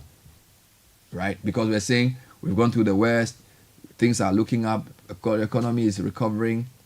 I thought they should have made more severe cuts in government expenditure on itself, right? All these travels that they travel. Look, there was a time they announced travel ban Sky. Traveling is very expensive. The dollar is very expensive. So if you're going to travel and you even want to buy an air ticket for one person, imagine if you're going for a conference in, say, the US, and you send a delegation like 10 people from the ministry of whatever ministry with the minister and the rest of them. It's very expensive, because how much is an air ticket for even a normal economy class, and then convert it to business class, and you do first class. So let's assume there are 8 officials from the ministry traveling, and maybe in every month 4 or 5 ministries have travels, government agencies travel. They all travel either business or first or whatever. Then you have to pay for their hotels. Then you have to give them per diem. You get it? It's a lot. And the other point about travel is also the loss, because a lot of the travels, in my view, when you travel, some of the work doesn't get done here. Okay, because Zoom has taught us that. Sky, before I actually travel, it must really be necessary. Must be absolutely. Because there are lots of things. I moderated a conference during COVID, which had people from like 50 countries. Mm-hmm. I was sitting in my office with the internet. Mm-hmm. I think the Minister of Lands was on. Some people were from some place, the whole world, and they were having a conference on Zoom. And we had the conference with Pepe. Mm-hmm. You get me? So a country that's going through a severe debt exchange and all those things should be able to say, until the economy properly recovers, only critical travel. So, for example, if Minister of Finance is going to China to negotiate about our bilateral debt agreement, that is justified. Mm-hmm. But even that, the number of people who should go should be very few. So, Bernard, I have the expenditure control measures in the budget. I could just read that line that for you. That would be useful. That would be so useful. How we've cut back on expenditure. So, point 86, it says, Mr. Speaker, the 2024 budget outlined a number of expenditure measures as part of the fiscal consolidation process.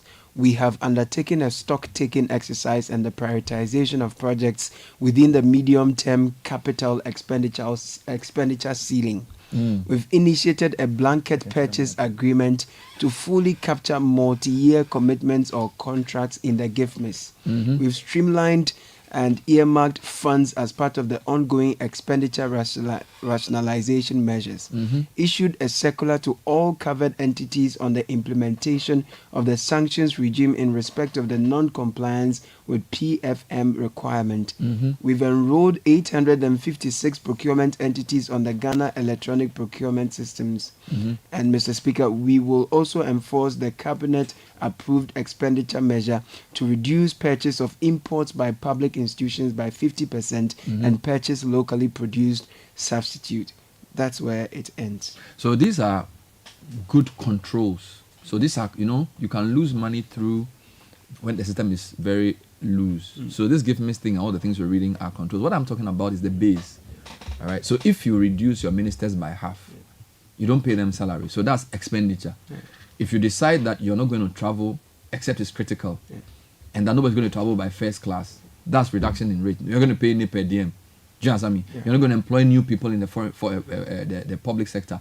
Those are more substantive. So these are more administrative and accounting, financial control kind of things, which also are good.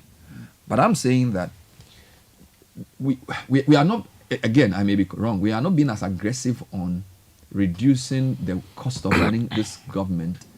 And the way I see some of the reliefs, as Setekba is saying, next year, next 2 years, we're going to have a very difficult time. Because now we've deferred a lot of our payments. When the payments get due, have we increased our revenues? I'm not sure. Right? So I don't think we should say Uhuru yet. It's very tempting to want to say, we are desperate for a good story. right? Because the negativity is not helping the economy, sentiment, error, blah, blah, blah. But there must also be a good dose of realism, right? And for a country that went through a very bitter debt exchange, where people were given haircuts, where you basically have to beg to defer your payments, there are lots of travel we should reduce. A lot of travel. Maybe they should. I would have been happier if he had come out to say, here are the specific cost-cutting measures we implemented in solidarity with the people of Ghana over their difficulty. Number one, we reduced all non-essential travel to its barest minimum.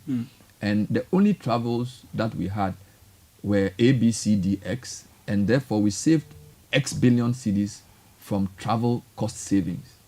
Number two, we rationalized the number of employees in government agencies from the president's staffers to etc., etc., etc., etc. When we did that, we saved X amount.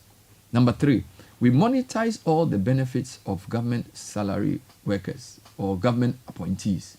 So we gave them a basic salary to cater for their rent, and we stopped paying fuel coupons, stopped paying rent for them, and the amount we saved was this.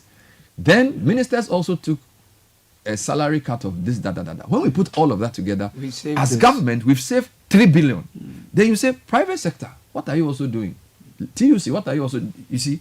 But when you say, give me something, these ones, we don't really know. It doesn't tell me much. So I really think that there should be more substantive expenditure cuts. And the fact that the expenditure cut is coming from deferred or saved interest payments is good, but I don't think it's enough. We'll deal with the specific sector issues when we come back from the break. But let's get into tech and social media trends. It's probably brought to us by Telecel and First Bank Ghana. The biggest dream starts small, so this long vacation, enroll your children or wards on the First Bank Ghana Junior Internship Program from July 15th to September 15th to enable them gain valuable work experience. All you need to do is to sign up your children or wards for the KISS First account designed for children up to the age of 12, or for the Me First account made for teenagers aged 13 to 17. Make an initial deposit of 300 Ghana cedis in the account and apply for the internship program. Your child will experience an exciting 5-day internship at any of our branches and participate in essay writing competition. They stand a chance of winning an attractive cash prize on their essay if they emerge as part of the top 3. So to find out more about the First Bank Ghana Junior Internship Program, please call 0596 921 921 or email firstsolutions@firstbankgroup.com. First Bank Ghana, you first. And are you ready to be the next millionaire in town? Telecel More Money promo is here. 1 million Ghana cedis grand prize is up for grabs, and you simply just have to reload your mobile using Telecel Cash Wallet and be part of the daily and weekly draw where you could win up to 30,000 Ghana cedis each week. When you purchase your fixed broadband to you, stand a chance of being the next millionaire. So do more reloads. Text dial star 500 hash or send win to 500 or visit the Telecel Play app and get on board. This promo is regulated by the NLA on the Caritas Lottery platform.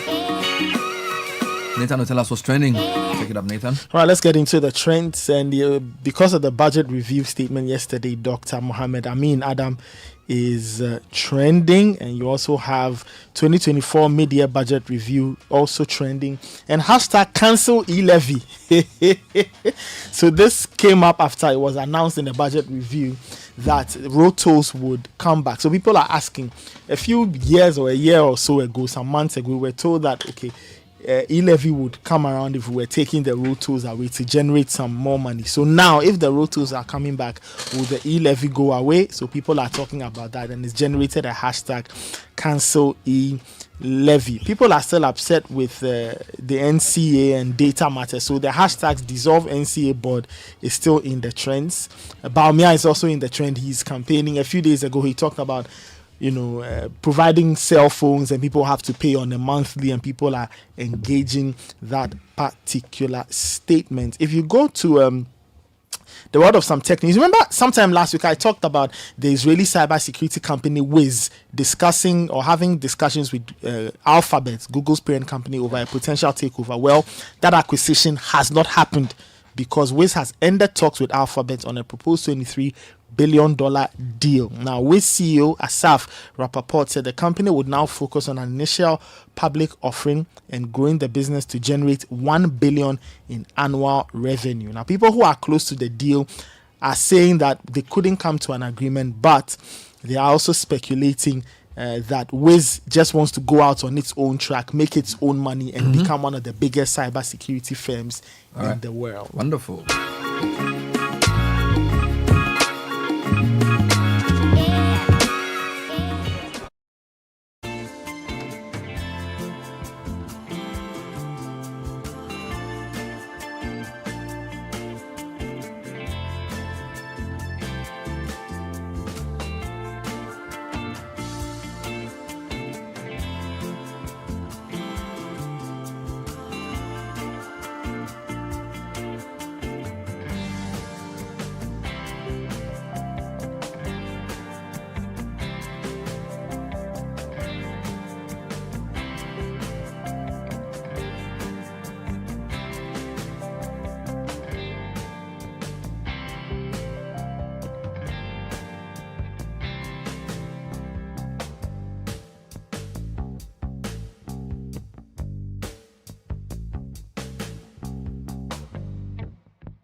Odadia Global Fraternity as we organize our maiden national dialogue. We call it Conversations Under the Baobab Tree.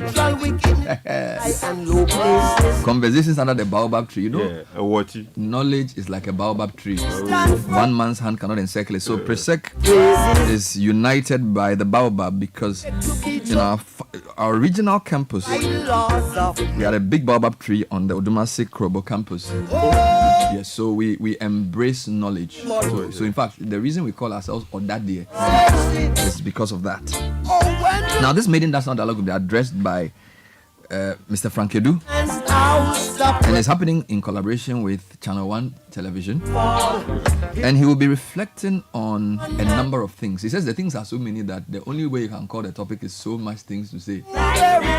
Constitutional reform, making our parliament more effective, economy issues, fighting galamsey. He has so many things to say. So I'll be moderating a discussion. He will give a speech followed by a discussion involving Mrs. Clara Kasati and Kojo Pumpuni Asante. This program will be chaired by Reverend Ebenezer Makwe, who's our immediate past global president. And it's happening exactly a week from today, Wednesday, 31st July, 4 p.m. at EcoBank head office. We have a nice auditorium there. So yeah, we are converging under the baobab tree for a dialogue on many issues: constitutional reform, economic development, law and order, with Frank Edu, celebrated banker, for many years the CEO of Cal Bank. None of that years are invited. Richard, we'll be happy to hear you. You sound like somebody who could be a good discussant for this program. I'm giving a special invitation. It's exactly a week from today, and I'll be there coolly. I'll be there in my moderating affair in my blue, red and white bluta. I'm an associate member of the. No. You are actually a pure, that the spirited man. Yeah, so that's Bob Marley. So I didn't know Frank Edu was a Rasta man, but apparently he said he liked this song. Charlie, yeah. You know, a Rasta man is not somebody with Rasta hair. Not at all. No, Charlie is a Rasta. You must be from the roots. Yeah. So when we suggested, people say, what is so much things to say? And I said, with the Rasta man, we know. If you are not a Rasta man, you don't know the meaning of this song. Yeah. So the Odadia National Dialogue starts, the first of its kind. We are doing it on Wednesday, the 31st of July, and it will be live on Channel 1. Who you are and where you stand. That's beautiful. Yeah, we got Channel 1 and Odadia. We have the same spirit. Yeah, that's right. That's good. That's good. That's good. I mean, I associate myself with that.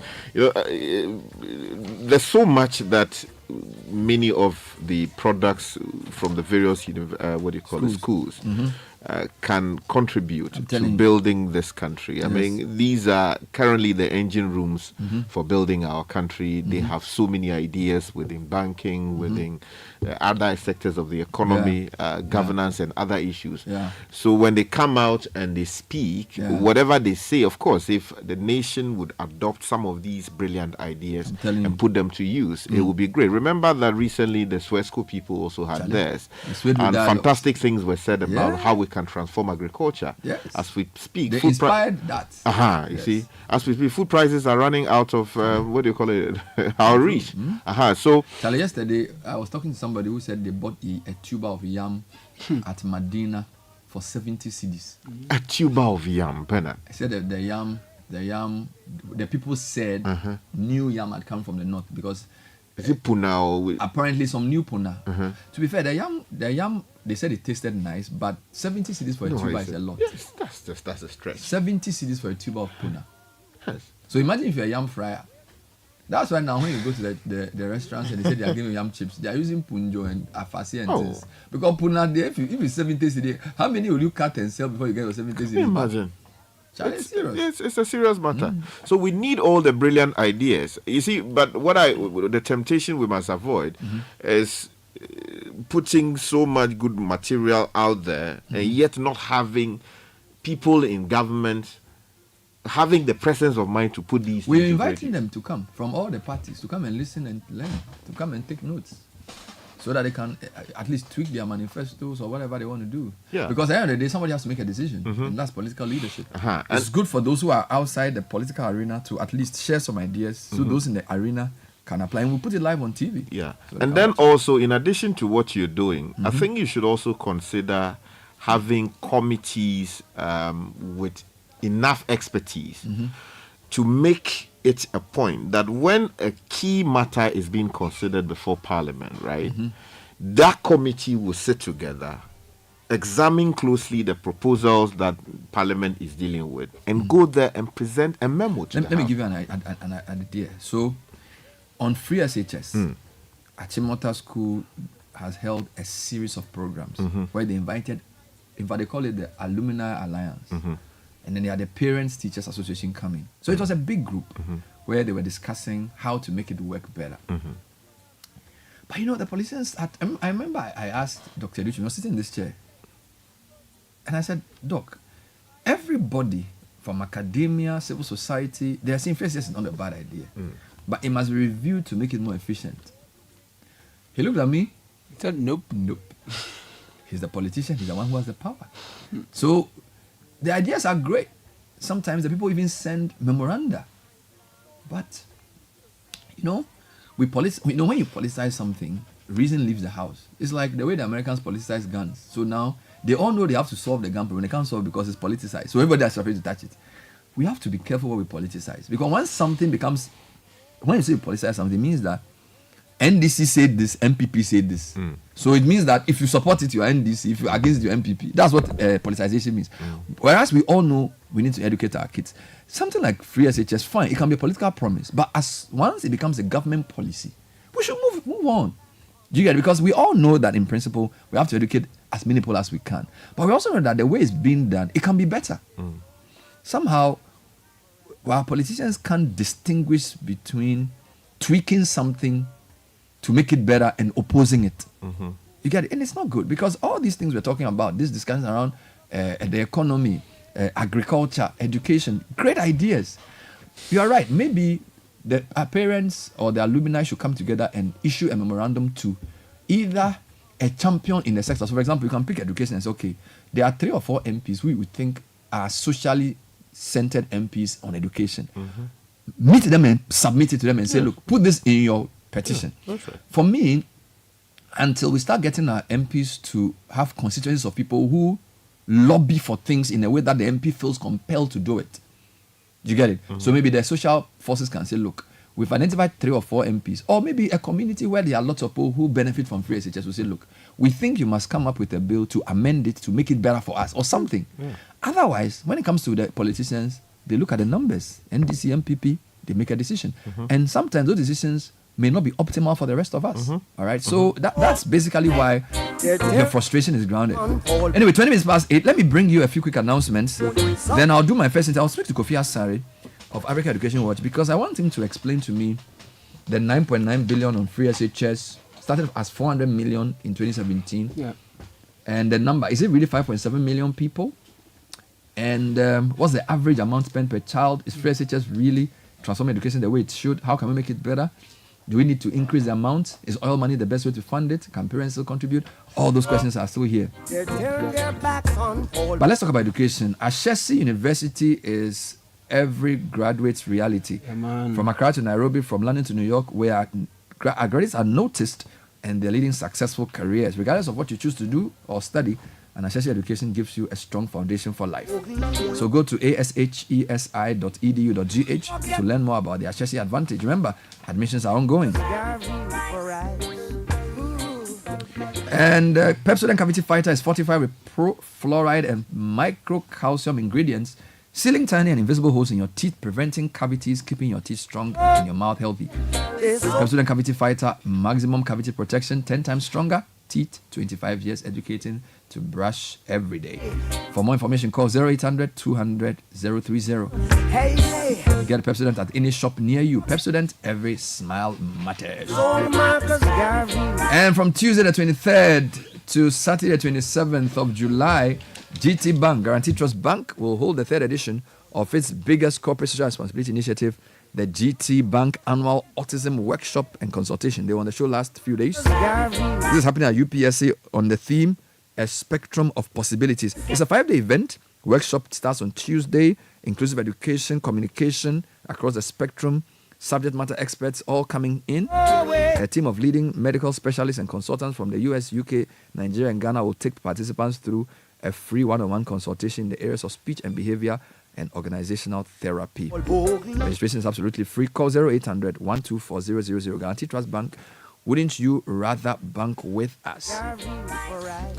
Now there's an exciting new chocolate drink or beverage out there. It's Twisco, and it's from the producers of Cowbell. It's made from a premium blend of cocoa powder, and it's enriched with NF4. Twisco is available in 20 grams, and it's available in your neighborhood store for only 1 CD 80 pesos. Start your day with a cup of the great tasting Twisco and power your dream. And this ad is FDA approved. Now, if you are dreaming of Dubai, make it a reality with Global Wings Travel and Tours. Join us for a 6-day all-inclusive tour from the 5th to the 11th of August or the 15th to the 21st of August 2024, and you get to enjoy an amazing package, very stuffed, all-inclusive. It has all taxes, tourism fees, and the whole shebang. Call or send a WhatsApp message to 0553 688 398.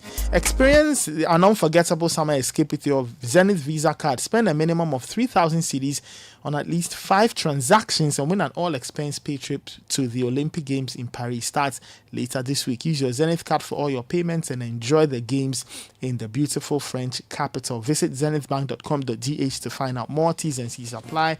Zenith Bank, in your best interest. Now, Heritage Christian University College is announcing that the September 2024 admissions are in progress. You need to visit their website, hcuc.edu.gh, and browse through the programs they have either at undergrad level or at master's level. They are at Amasaman behind the Olympic Stadium, and they are accredited by GTech and affiliated to KNUST and UCC. Heritage Christian University College, educating compassionate entrepreneurial leaders. Now, the new order of retirement is here. You can retire on your own terms with a guaranteed monthly income for the rest of your life. Simply invest a lump sum into the Old Mutual Retirement Salary Plan today and start receiving monthly income to enjoy the perfect retirement. The best part is you get to enjoy salary increase at 16% in 2023-2024 as well. Call Old Mutual on 050-453-4333 or visit www.oldmutual.com.gh or simply dial *789*01# to request a call. Obrapa Ahontonkwa. Old Mutual do great things. So where are you headed? Tell me. Are you going to the shopping mall or you're buying fuel for your car? Are you enjoying your favorite meal at a restaurant or getting home essentials at your favorite shop? You're shopping online for the things you need, isn't it? Wherever you go, whatever you're doing, do it with the SG Visa card. The SG Visa card is your best option to make payments for goods and services online or anywhere with a point of sale machine. Enjoy a world of amazing opportunities available with us. Go about your business anywhere in Ghana with the comfort and security of your money available to you. Always SG Ghana Visa card today. To find out more, call 0302 214 314. SG Ghana, the future is you. You're speccing that old car, you need a home makeover, or you're thinking of relaxing, a relaxing beach getaway, isn't it? Now use your APSA card 10 times or more in a month, and you could be a lucky winner in the APSA Change Your Story promo and extra entries by using our digital channels 5 times or more. 5 lucky winners from now to the end of October. They take away 40,000 Ghana cedis each every month to change their story. For more information, visit an APSA brand today. This promo is regulated by the NLA on the Caritas Lottery platform. Your story matters, APSA.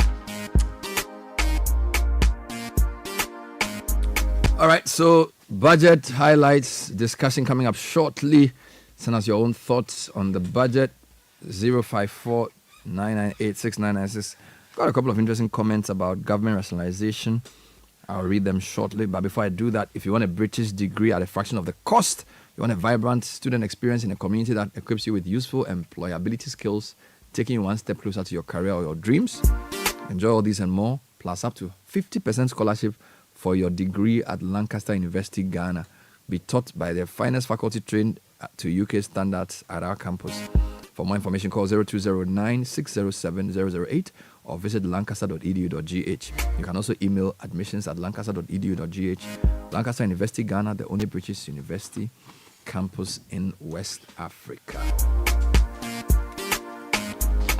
Oh yes, VW Ghana is excited to announce its 40k promo campaign. For every T-Cross subcompact crossover SUV purchase, save 40,000 Ghana cedis. For every Amarok pickup purchase, save 40,000. Take advantage now. Drive Ghana, drive Volkswagen. Hurry while stocks last. T's and C's apply. For more information about our range of models, Vetus, T-Cross, Tijuan Allspace, Terramont, and the Amarok pickup, call or WhatsApp VW Ghana on 025 795 6688.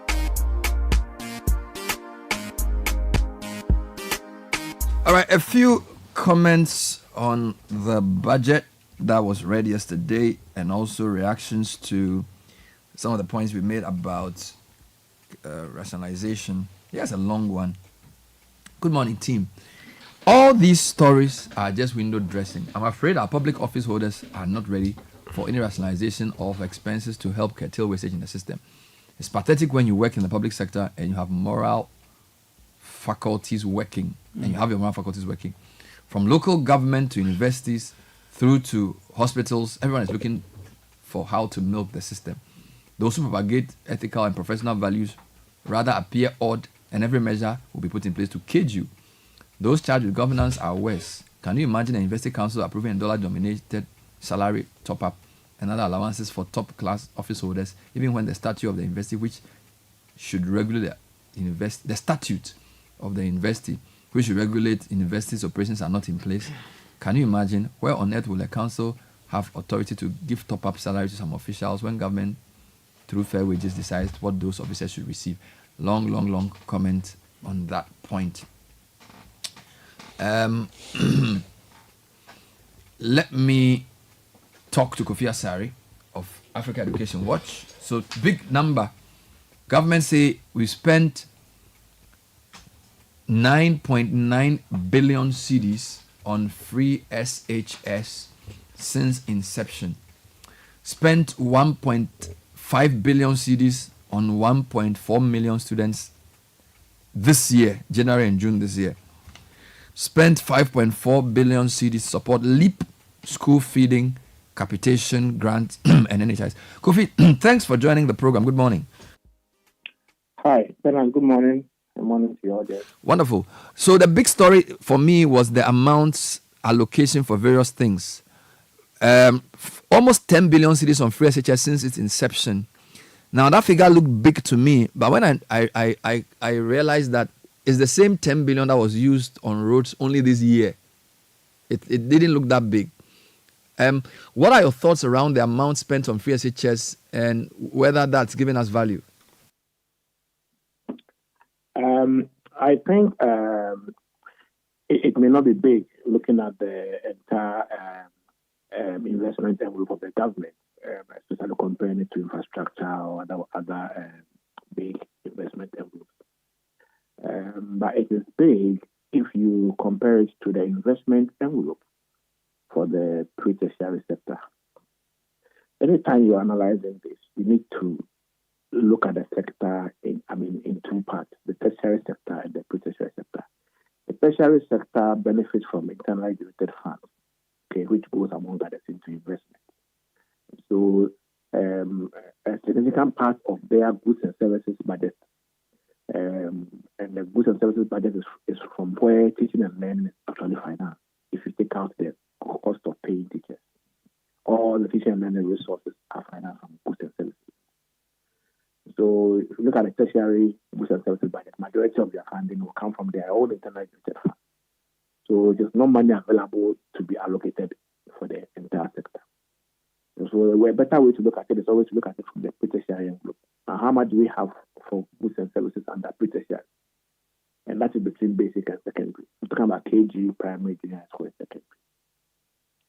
And if you look at that envelope, you come to the realization that the 10 billion we are talking about is about 92% of the amount of money available for goods and services at the tertiary level. Note that the entire free senior high school budget is funded from the goods and services budget line. So if you look at it that way, you realize that all the money we have for teaching and learning resources, for buying of textbooks, all the money we have for intervention, all the money for the tertiary sector, including administrative grants to district education officers, regional education officers, and yes, money for running education. If you look at the entire envelope, the 10 billion you are referring to for the period 2017-2023 is about 90% of that money.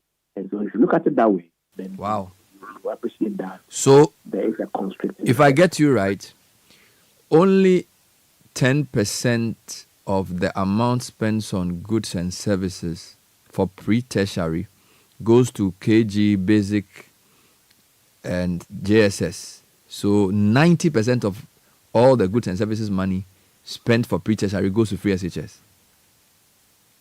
Yes, it's not only basic, but then also the education officers, the junior education officers also included. They all share the 10%. Sometimes it actually is, for some years you are actually left with only about 6% to share. You understand? For example, in 2017, secondary had 23.3%, and then only 6.7% was left for sharing.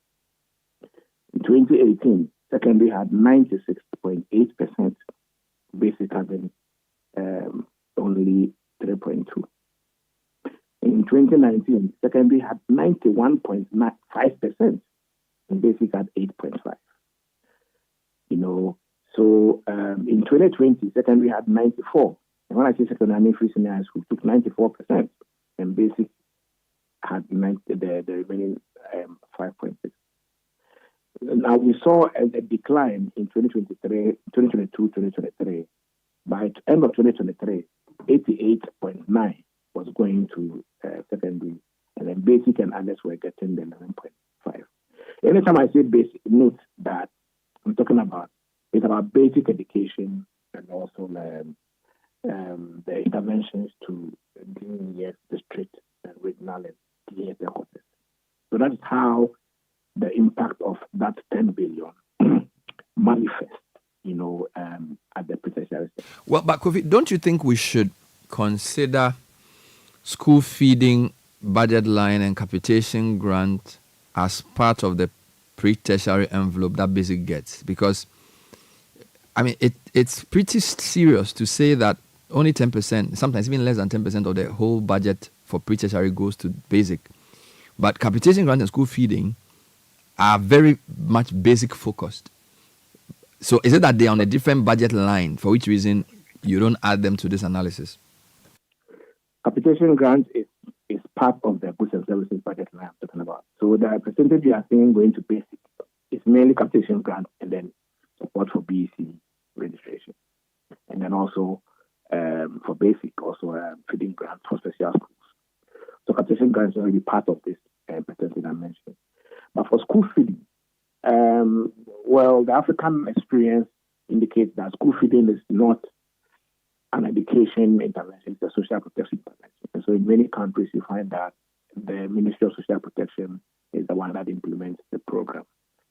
Yes, there's a school of thought that believes that the beneficiaries are from the education sector. And so it has to be ascribed to the education sector expenditure. I think the Minister of Education believes, is one of those who believe in that. It's something that can be done. But it has traditionally not been part of our budgeting system for the past 2 years. It has not been part of it. So if you are gauging education spending for pre-tertiary, you are comparing, you will not be doing justice to it if you want to bring it in now. So it has not been part of the expenditure. The other expenditure lines also that benefit education that are not part of the education ministry's budget. For example, if a district assembly decides to build a school from its own internal limited fund, like Adenta is doing at the Adenta Community School, you will not find it in the Ministry of Education's budget because it is actually being financed from the local government resources. Even if the local government did not use their resources but got other support, from other TDM revenue or other sources, it will still not represent in the CAPEX budget of the Ministry of Education. But when the ministry is counting number of schools built in their on their MS platform, it will definitely be counted as one of the schools that government has built because that will include schools built by both national and then local government. So this goods and services budget for basic schools, does it then cover things like exercise books, chalk, and that kind of thing? Because if every teaching and learning resource is procured from it, it's mainly goods and services is mainly maintenance, maintenance, teaching and learning resources. Every consumable required to deliver education comes under goods and services. So it is only the salary of the teacher which is part of the compensation line. Mainly every consumable needed to run the school, run education, from buying of fuel, for monitoring of education by the education office, to maintenance work in schools, minor repairs of school infrastructure,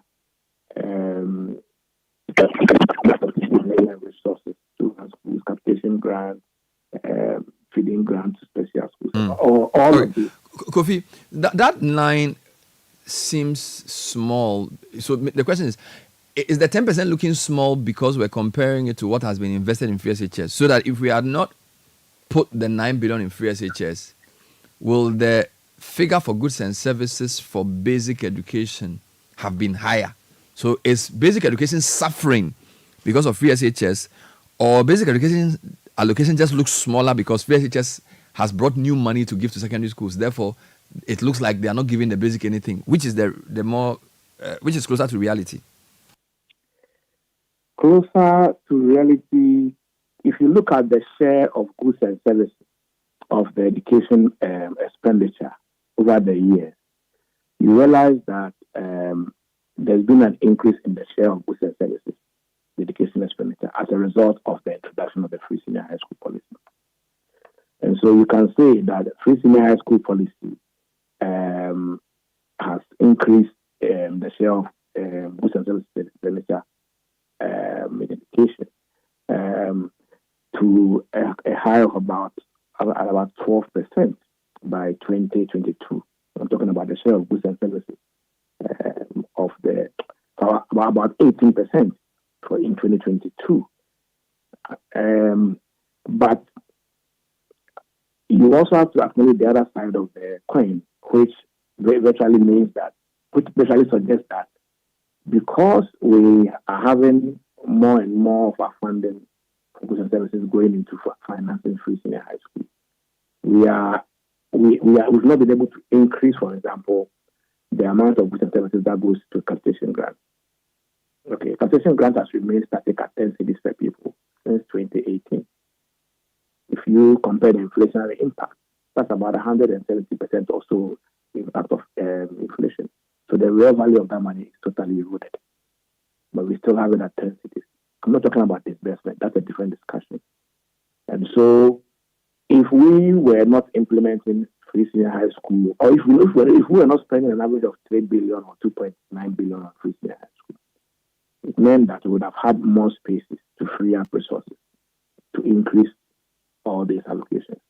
Apart from that, if you look at the amount of money being spent in running district education offices, sometimes you have 20,000 Ghana cedis being allocated to one district education office. You understand?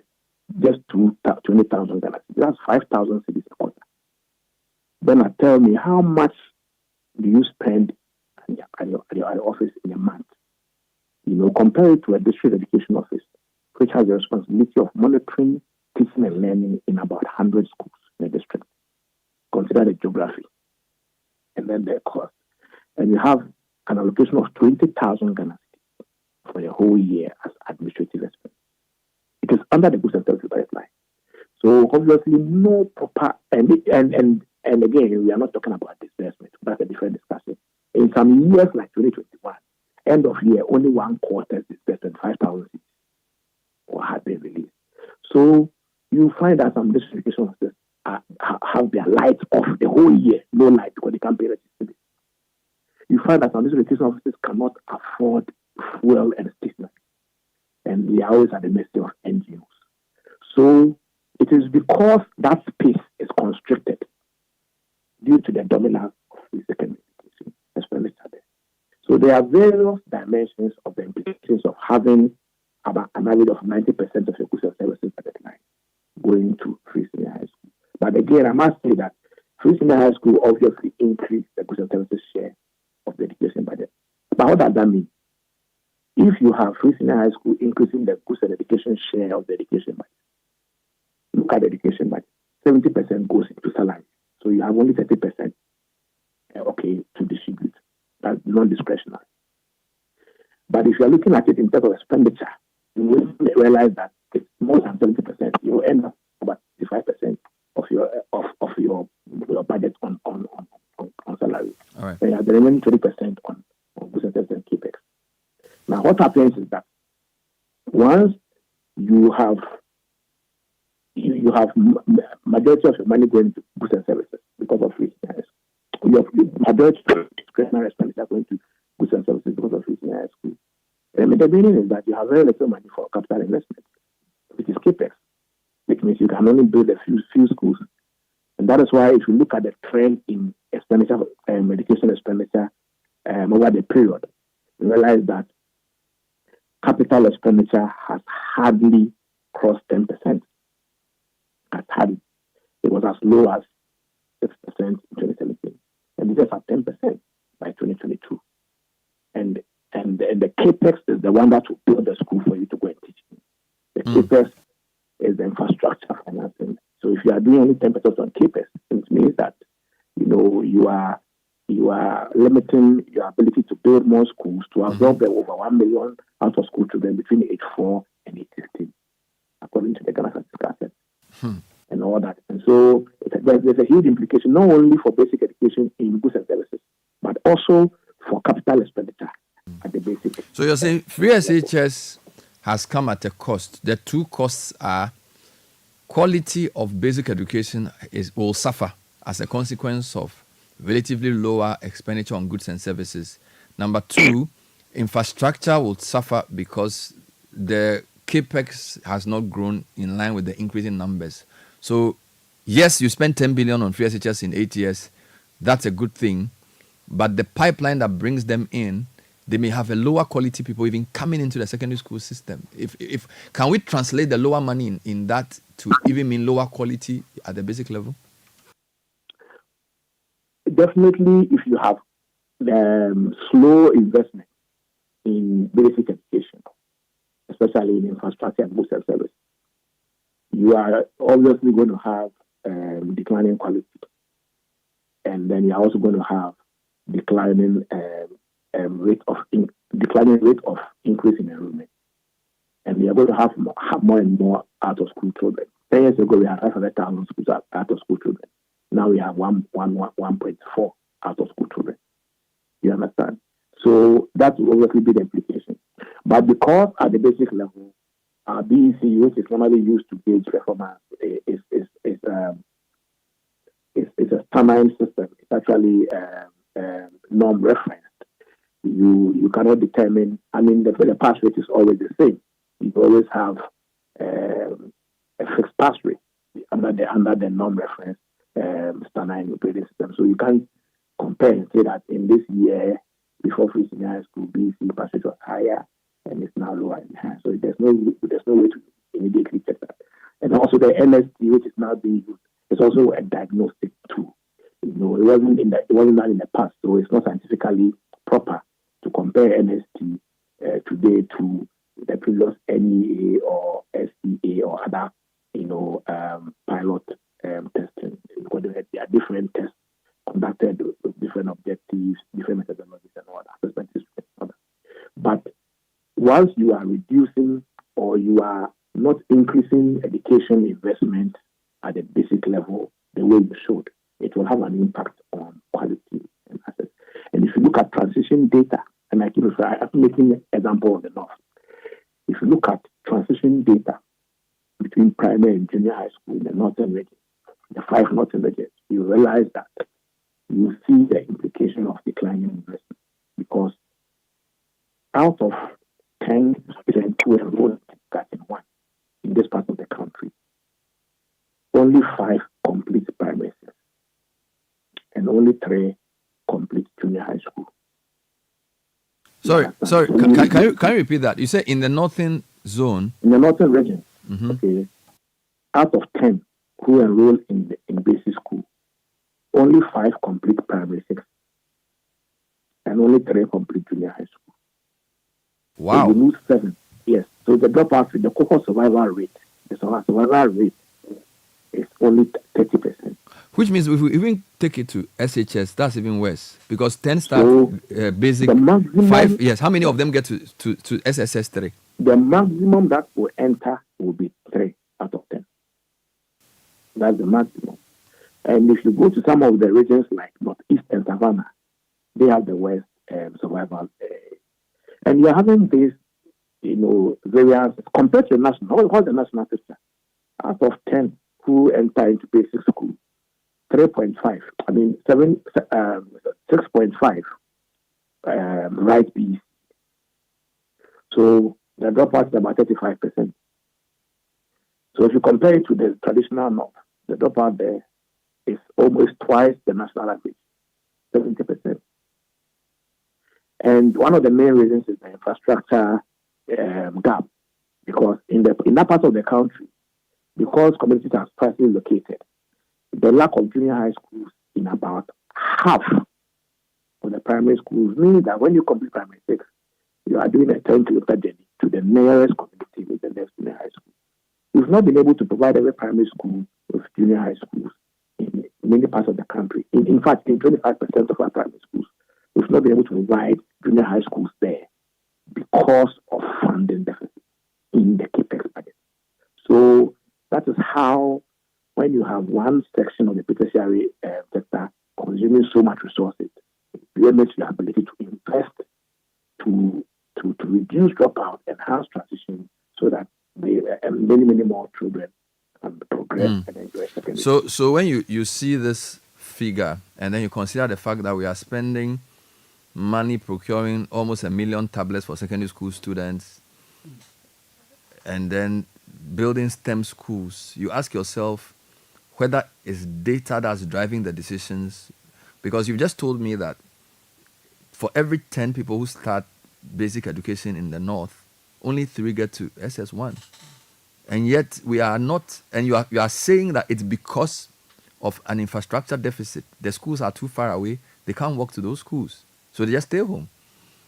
So is this data public data? Is this data known by the ministry, or are you the one? The data I'm referring to is the Ministry of Education's own data, and then UNICEF's EAGLE data. The ministry is aware. I mean, we did every year when you're going to write BC, we do a district analysis. We take one district to look at the enrollment.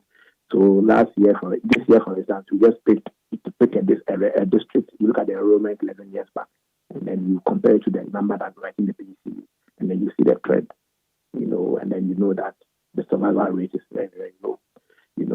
I must admit that the investment you are talking about, building STEM schools, providing ICT facilities for secondary school learners to participate in fourth national revolution, 21st century skill development, is very, very important.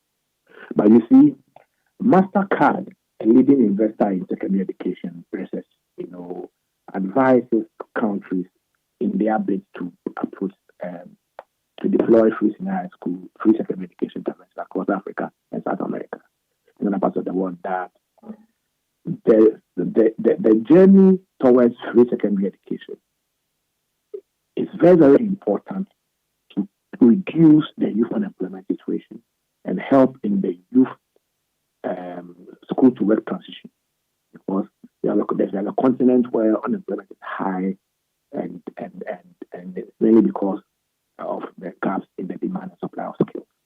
And so we need to empower our youth to have labor market relevant skills so that they can have something to do at the secondary.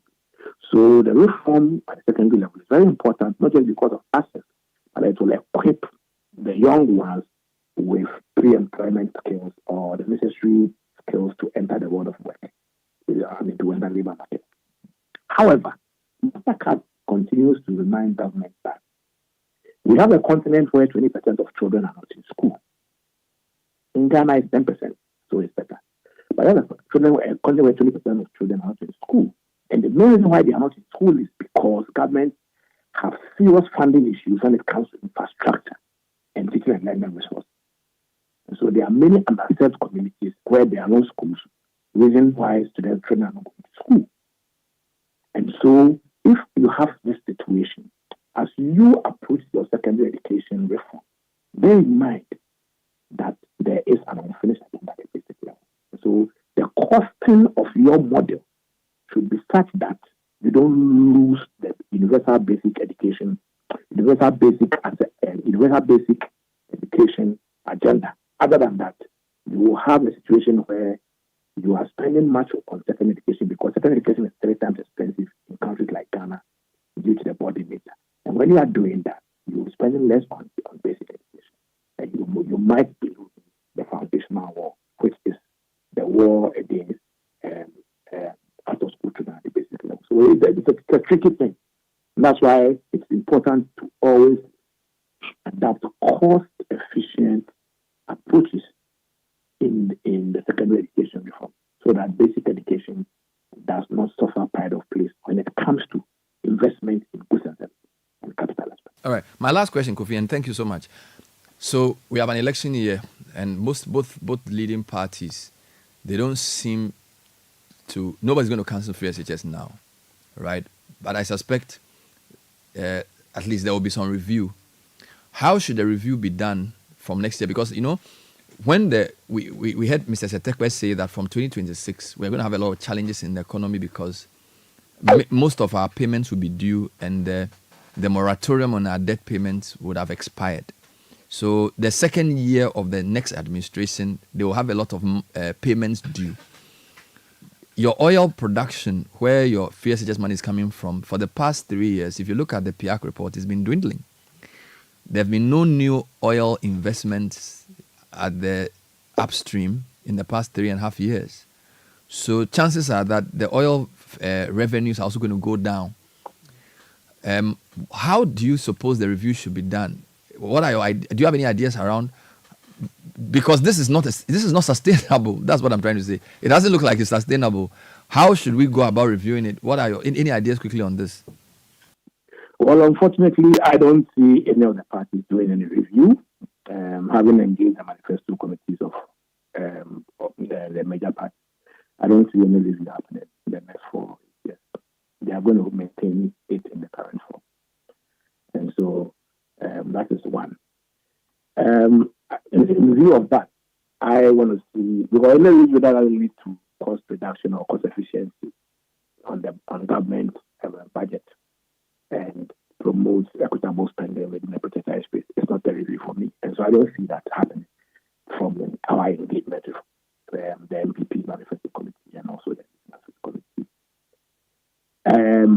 So within that context, I see the only way out to be government increasing its own expenditure to education beyond the current levels we are seeing. If you look at the expenditure trend, we are still not spending enough on education when it comes to our international commitment. And so there's space for us to increase we are doing less than 4% of our GDP. We are doing just about 3.5% of GDP to education. African average is about 5.2.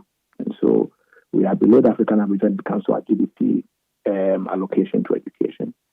And so if we are walking our talk by spending in accordance with the international protocols we have acceded to commit at least 20% of public expenditure to education, then I think that we should be able to get some cash to that money does not find its way into the free senior high school again. I just may indicate that it's only in 2022 that we did about 4.9% education share of the GDP. In 2021 it was 3.9. It's been low, so there's room for improvement when it comes to the share of education of GDP, and also the public budget. If you look at the public budget, the highest was in 23%. In 2018, when we did 23%. By 2022, we're doing 18%. The average in the past 5-6 years has been 19%.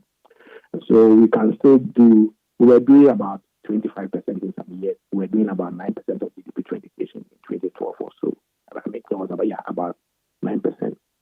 So there's still room for improvement. As the economy expands, we have been shrinking the percentage share of education of the budget and GDP. I think it should rather increase because the economy is expanding. If we do that and we feed a part of the increment to basic education, we should be able to solve this. At least we reinforce this funding on this particular quantum of funding for education. And that is why our call for a pre-tertiary education, our call for a legislative instrument for the Pre-Tertiary Education Act is very important. Because if we had a legislative instrument for the pre-tertiary education law we currently have, which makes basic education free under Section 2 and makes secondary education free under Section 3, if we have an LI for that law, among others, the LI will dictate funding norms. That if 50% of your discretionary expenditure should go to basic, then it is in the LI. If 25% should go to secondary, it's in the LI. So that when increments in education share of the national budget and GDP are made, it doesn't become the case that the increment finds its way into secondary education again. So for me, the way out is to increase our investment in education and then ensure that at least we commit 35% of infrastructure financing and that debt fund to basic education.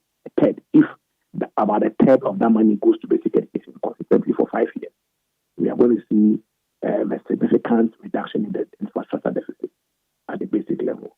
And also if we commit even 20% of the books and services budget line to both basic and the other sectors, if secondary education gets 80 and basic gets 20, that means that we will be able to increase capitation grants to realistic levels at present, and then also we'll be able to provide other learning resources to enhance the quality of basic education. For compensation, we are doing very, very fine. We are one of the African countries not just spending, but having the highest number or the lowest teacher deficit situation. This year we are recruiting about 12,000 already, and we should.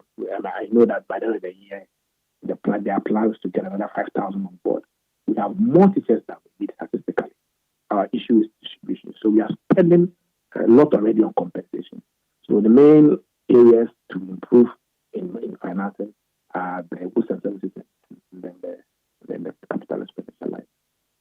Thank you very much, Kofi Asari, for Africa Education Watch Executive Director. Really, really sobering numbers. So basically, the big number is 9.9 billion on 5.7 million students over the past 7 years. But that's really not the real point. The point is you have that's 90% of the goods and service expenditure. Yeah. And that means that for pre-tertiary, that means that pre-tertiary, free SHS swallows up the whole thing. Yeah. So basic education, whether it's buying textbooks or whatever, chalk or whatever, they get only 10%. Some they get 9%. And the other point is that this 9.9 billion is allocation. Allocation is not the same as disbursement. So you can say we've allocated an amount. But whether you've actually disbursed that whether you've disbursed it on time. So that for a district you get 20,000 cedis per year for goods and services. Now that's 5,000 per quarter. What will you do 5,000 cedis per quarter for a whole district? Okay, so there are many challenges with the numbers hide some bigger issues. Then he also spoke about the dropout rate. Yes, the completion rate. Yeah, so the free SHS expenditure causes two problems. The first problem is the lower allocation for basic education in goods and services. And the second one is the lower allocation for capital expenditure. Yeah. Because free SHS is recurrent expenditure. Now he's saying because of the large distances between secondary schools in the north, JSSs particularly, when somebody goes to grade 1 to 6 in a school near his village, if he gets to class 6 and has to go to GSS 1, the next school may be 10 kilometers away, and he may not be able to afford to go because it's not a boarding school. So we need to build more schools in the north and other places because the dropout rate in the north is almost double that of the whole country. Again, the statistics hide that. The prioritization for government, I interviewed Okonjo. Sorry, I interviewed Obi Ezekwesili, and she was talking about how politicians and governments do things that they can easily say we've done, outputs, without looking at outcomes. The outcome is really whether learning is taking place. And even on this hardcore issue of lack of infrastructure, it means that people are not going to school because there aren't enough schools near where they live. Yes. It's very sobering. A few weeks ago, I remember we were discussing it. There was a school, if you remember, just in Accra, and the school it was in a very horrible shape. Even in Accra. There was the Sempe school, and then you had, I think it was Neo Tinto. Yeah. But you see, even with the Sempe school, not to catch you, there are a few schools around. Imagine a school in the northeast or some other region. Huge area, or a community with no school. You are. I'm just saying that. Think about it. So if in the big city there's this challenge, you can just imagine what's happening up north. We have colleague journalists in other media houses who by themselves are soliciting for funds to buy desks, chalk, exercise books for deprived schools in places, and you can't even call those places where these children learn schools or structures. They're just very decrepit. It's just really, really sad. So every time, and Godfred talks about this all the time, we say a lot about free SHS and the money we are pumping there. But we also need to take a second look at the basic level and see that a lot is happening there. Not a lot of attention is going there. And we are seeing it play out in different ways. And I'm very happy we've spoken to Kofi Asad because he paints the picture very, very clearly for all of us to see that this over-fixation on the free SHS, we are doing it and we are turning our eyes away from basic and the big problems that exist at that very important stage. The other point that came to me, so let's even assume you are allocating and spending, and again, we are not saying they shouldn't spend money on free SHS. I even think they should spend more if they have to. If you spend 10 billion cedis on say 6 million students, right? So you basically spend about 18 cedis per student, if my calculation is right. All right, because you have say 10 billion and you divide that by say 5.7 million. Okay. Now, how much do you spend per public sector officer in a year? Right. So if you want to invest in your future as a country and you want to really bring education to the people, maybe we should start distilling these budgets into those kinds of numbers, right? Because the way the budget is structured, you can't really, you will not see our spending priority until you go into set numbers to say, okay, even if you spend 10 billion on 6 million students, how much per student versus how much you spend per director, how much you spend per minister, how much you spend per MP, how much you spend. And that will include their pay, their allowance, their everything, their car. Because if you want something to grow, you must spend more quality on it. All right? So just announcing we spend X amount on this, X amount on that, it doesn't really tell us the priority until we break it down into per capita, per unit expenditure. And I argue that there's a lot of cuts that should be made at the high levels of government because that's where the wastage is. That's where there's all kinds of things being spent. Look, there are government agencies which are not even minister-led. So like government agency that's making a loss. All right? Whether it's Cocoa Board or SNIT or whatever. You should look at TOR. You should look at how much it costs to maintain the people in those organizations. Look, when we look at the state ownership report, most of these government entities were making losses. In fact, we have SOEs that are making losses like crazy. Check out the number of people who are employed in those places. Check out how many times they travel. Check out how much they spend per travel, how many cars they drive. if you're really serious about solving a development problem, you have to present the statistics in a way that makes sense to me, to say, look, we've reduced how much you spend on one politician or public sector head by X%, and we've translated that into spending on school kids, teachers, infrastructure. Okay. So it should not be enough to simply come and announce 5.4 billion on LEAP, 12 billion, this, 10 billion. No, we are past that stage, because now we have to measure your priority by your per capita allocation. And Kofi spoke about that, the percentage of the budget spent on education totally, but even on which parts? Teaching, is it infrastructure? Is it just buying food? We have to be more granular. Otherwise, we will never get any insight from these budgets, and it just becomes another politics. Which is why it's not a surprise that the debate, they've not even started a debate. They were even debating whether to debate it, which I found quite funny. They were debating whether to even debate it. Like, there has to be, one of the ways we fail Ghanaians is in the public discourse, we never really focus on the real issues. Yeah. Because the real issue is not just, they have spent more than, we've done better than NDC, we've done better than NPP. The real issue is, how are these monies changing the face of education or health, empowering our kids to be better equipped for the future, making them ready to be able to face the kind of future that is being heard.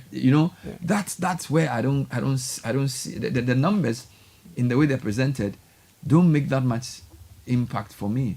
By the way, you've been following some stories on these sectors, the school feeding program, the capitation grant. Anything to report? Bernard, just to mention that if you look at the basic school level, we have had 5,400 schools under trees, sheds, and dilapidated structures. Still 5,400, yes.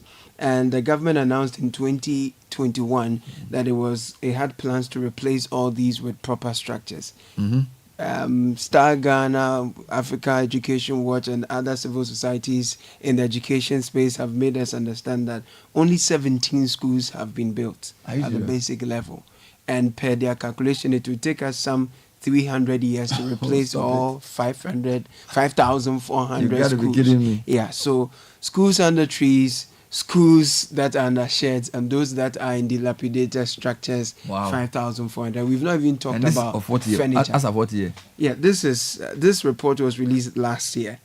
5,400 schools under trees, sheds, or in dilapidated structures. And we've not talked about furniture. We've not talked about teaching materials. So when Kofi Asare talks about the fact that 90% of our budget is actually going to goods and services, that's a very serious concern. And then the basic school then is also bearing the brunt. So it looks like a lot of attention has gone into the senior high school program, which is great. But the basics that actually prepares them from the SHS, that we have sort of neglected. So more attention needs to be paid to basic school, which is very important here. With the capitation grant, we've seen that the very recent thing that has come up here is the release of 20 million Ghana cedis to settle the arrears. So it's often very much in arrears all the time. And the most recent time this came up was December last year, 2022. And the minister had announced that capitation grant had been released across the country. But again, as Kofi made us understand, some schools are given 20,000 cedis to run things. And so these may not necessarily be enough. But Bernard, when we brought this, when you asked about the amount spent on the free SHS in the education in the last free SHS, yes, in the last 7 years, and compared to roads that we've spent like 10 billion in just 6 half months of this year. Actually, remember that the sector minister former revealed that 1 kilometer of asphalt road cost us 1.5 million cedis. Yes. So if you break it down, 1 kilometer of an asphalted road is costing 1.5 million. Serious? Yes. So if you work the numbers and put it together and you divide that by the 9 billion we are seeing. So if 1 kilometer is 1.5 million cedis. Yes. Then 10 billion. Yes. Divided by. This one I can easily do. It's ratio and proportion, right? Yeah. So how many kilometers of asphalted road will 10 billion cedis give you? So it's 1 kilometer is to 1. I think you have 6,000, somewhere between 6,600. Yes. You think you're sure? I've forgotten my calculation. Between 10 billion by 1.5 million, isn't it? Yes. Yeah. So it will give you 6,000 kilometers. Yes. Of roads. But do we have 6,000 kilometers of road done? Okay, let me look at the roads that have been done. Of course, this is a simplistic calculation because, of course, some of this is road clearing, some of this is asphalting. But if you look at even the roads and highways, the roads he mentions, Accra Kumasi Road, that's less than 300 kilometers, right? 250. So if you also town roads, we don't know how many. Nanton Karaga Gushehu Highway, Tolon Daboya Road, Gushehu Town, Karaga Town Road, Winneba Kasua, and Joabeso Boenzan. Then there's also completed road project at DSO Esiachim Menshia into J. Krum Debra Camp, Sunyani and Brekum Inner City, Atebugu Town, Asim Fosu Koko Station, Kwehu Tafo. And then, but the major road projects, to be fair, the rehabilitation of Tatali Road, phase 2 of Temamoto Roundabout, that's very slow. Construction of flyover over the Accra Temamoto Way. That's also slow. Yeah. From the flower pot to Spintex, still going on slowly. Phase 2 of the Suami interchange, not done. Dualization of Zalmo Fanko, also slowly but progressing steadily. Agona Kwantatakwa. Honestly, if that calculation is true, we need more evidence of the 10 billion because this is just in 6 months. So half of this year, 10 billion for roads. So how much have they spent in the past 4 years on roads? It's not in the budget. We can calculate that, right? Yeah, but how many of those roads have actually been done? So that will require a bit more follow-up to see the state of the roads and all. And then the nuance here also could be that in constructing some of the roads, when there are delays and contractors stop, like if you take the Ketase Brekusu Road, by the time they go back, the road has deteriorated a bit more, and they have to redo what they've done already. So the actual cost of the roads, we really need to get to know and drill down to some of these things. Public finance has to be more transparent and more. We need to place the microscope better on public finance because some of these numbers are very hard to believe. $1.5 million or cedis per kilometer of road. So if you spend 10 billion in 6 months on roads, people need to see the roads, man. It's 9:14. We are listening to Citi Breakfast Show. Send us your comments 054-998-6996. We're talking to Kofi Asari on free SHS as one expenditure item. 10 billion in 7 years on 5.7 million people. What's the effect of that? We spend the same amount on roads half year. Where are the roads? We spend 5.4 billion cedis on 4 social interventions: LEAP, school feeding, capitation, and NHIS. What's the effect? All of these and more on discussion. Bernard, the other thing is when they mention the amounts spent to help SMEs, What amount do they mention? That's not in the budget. They mentioned that, a lot of those are mentioned with government partnered programs. Yes, it's usually so it will be maybe a MasterCard Foundation, something. But it's a big 5.4 billion. Okay, this is different. Yes, so SME will come up shortly. I'll get that quickly. We need to find SME because there's a lot of SME. Even this week, the president said some X number of people have been employed in SME and number of people. And we need to track that. Yes. Because you see, they seem to be at variance, for example, with numbers put out by the Statistical Service. Right? When you look at the unemployment numbers put out by the Statistical Service and government's huge astronomical numbers in terms of job creation, we've created X number of jobs. And yet, when the statisticians work the numbers, you realize that there's a massive difference that we all struggle to account for. Just recently, what the Statistical Service said concerning, was it 2 million young people? Yes, 2 million. Not employed, not in training, not in school. So when you take... Not in education, employment or training. When you take that and take government's numbers and you smash them together, you realize there's something something is not sitting well. So, like I said, we will have to probe a lot more. Because a lot of the, it's not one funding source. So there are NEIP is doing something, youth authority is doing something. But are they speaking to each other? Are they coordinating? That's a very good question. Because what I'm saying is that like they announced NEIP doing one, youth authority, and even there's a third one, Kosi Yankees one. Ghana Employment Agency. Yes, Ghana Employment Agency. So then they call Ghana Cares or Batampa something. Like all kinds of things. So there's no, I don't know how to put it. You can't track it well. Yes. Because there are different things happening, and a lot of these people who say they benefit as well, some of them even cross benefit. Yeah. Because they are experts. Yeah. You know, I know people who are very good at getting money from youth training programs because they've mastered the way of applying for them. Yes. Meanwhile, there are communities where there are young people who have great ideas and who get help. Yeah, so the minister said the government committed an amount of 8.2 billion Ghana cedis to boost small and medium-sized enterprises in the country. 8.2 billion Ghana cedis. Over which period? 8.2 billion Ghana cedis to boost. Committed 8.2 billion Ghana cedis. So, but the word is committed. Yes, committed, and I don't know what that means. For which period? So if we know the period, then we can ask. There's a lot of questions that need to be answered here. Were these monies committed to? And over what period were they paid?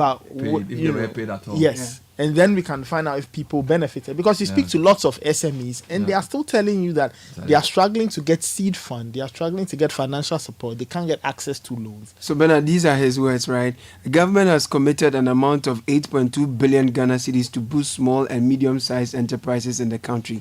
I am happy to announce on 16th July 2024, President Akufo-Addo launched the SME Growth and Opportunity Program, SME Go, to connect SMEs with resources, expertise, and opportunities.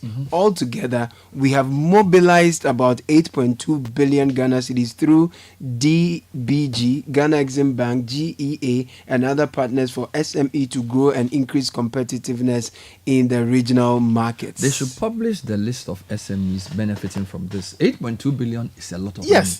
Now, these people who have benefited, I'm sure they have names, right? Even if it's a training you did or money you give them, there has to be more impact stories from these. We need to see. We need to. If you spend if I spend 8 billion on something, I'll probably have adverts on TV talking about the people who've benefited and what they've done. So we are urging the DBG and whoever has been part of this to come out and tell us where the people are.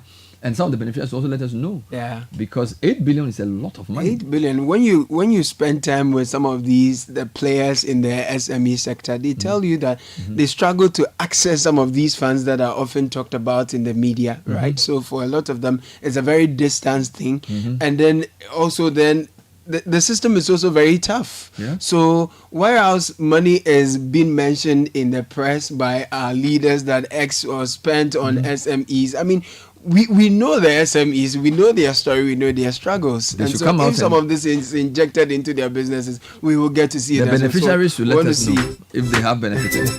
It's 9:20. Let's bring a few quick announcements and then we'll take your comments. 054-9986-996. We're taking the budget from a different angle, looking at some of the numbers, big numbers, and as they call it, behind the numbers, what are the real stories?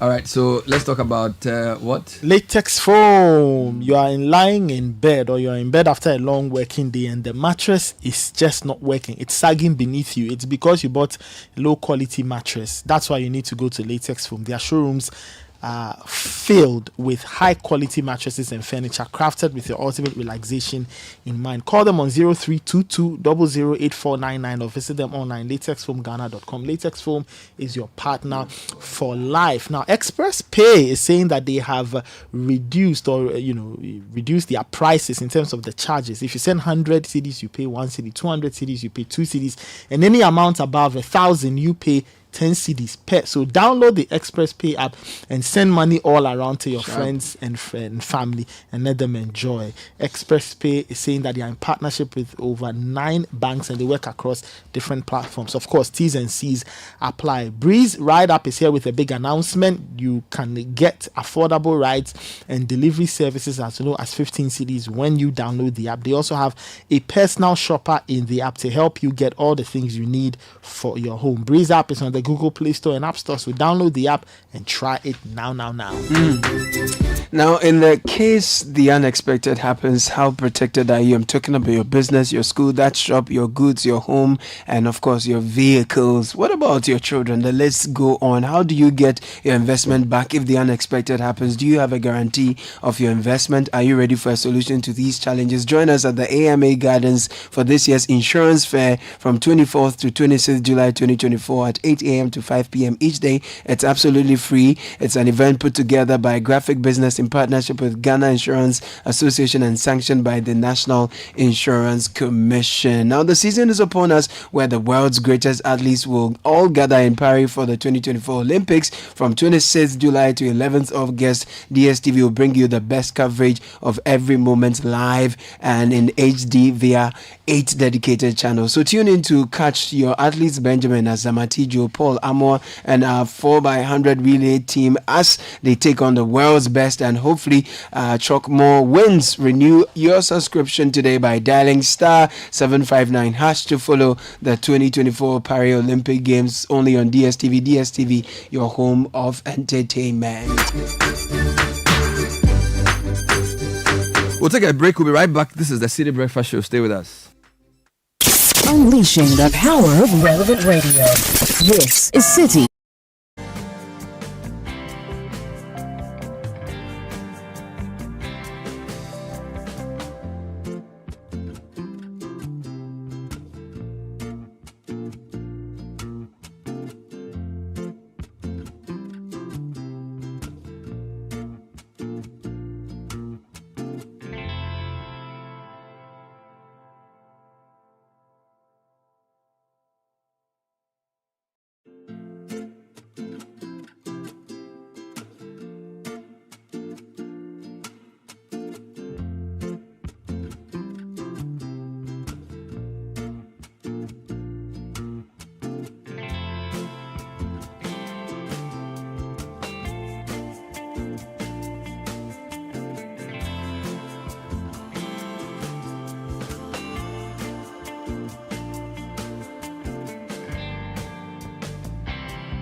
see how we deal with that. There's a long one from Dr. Clement Akpak, who is listening to the show, and he's the ranking member on the Education Committee. I think he's the deputy ranking on the committee.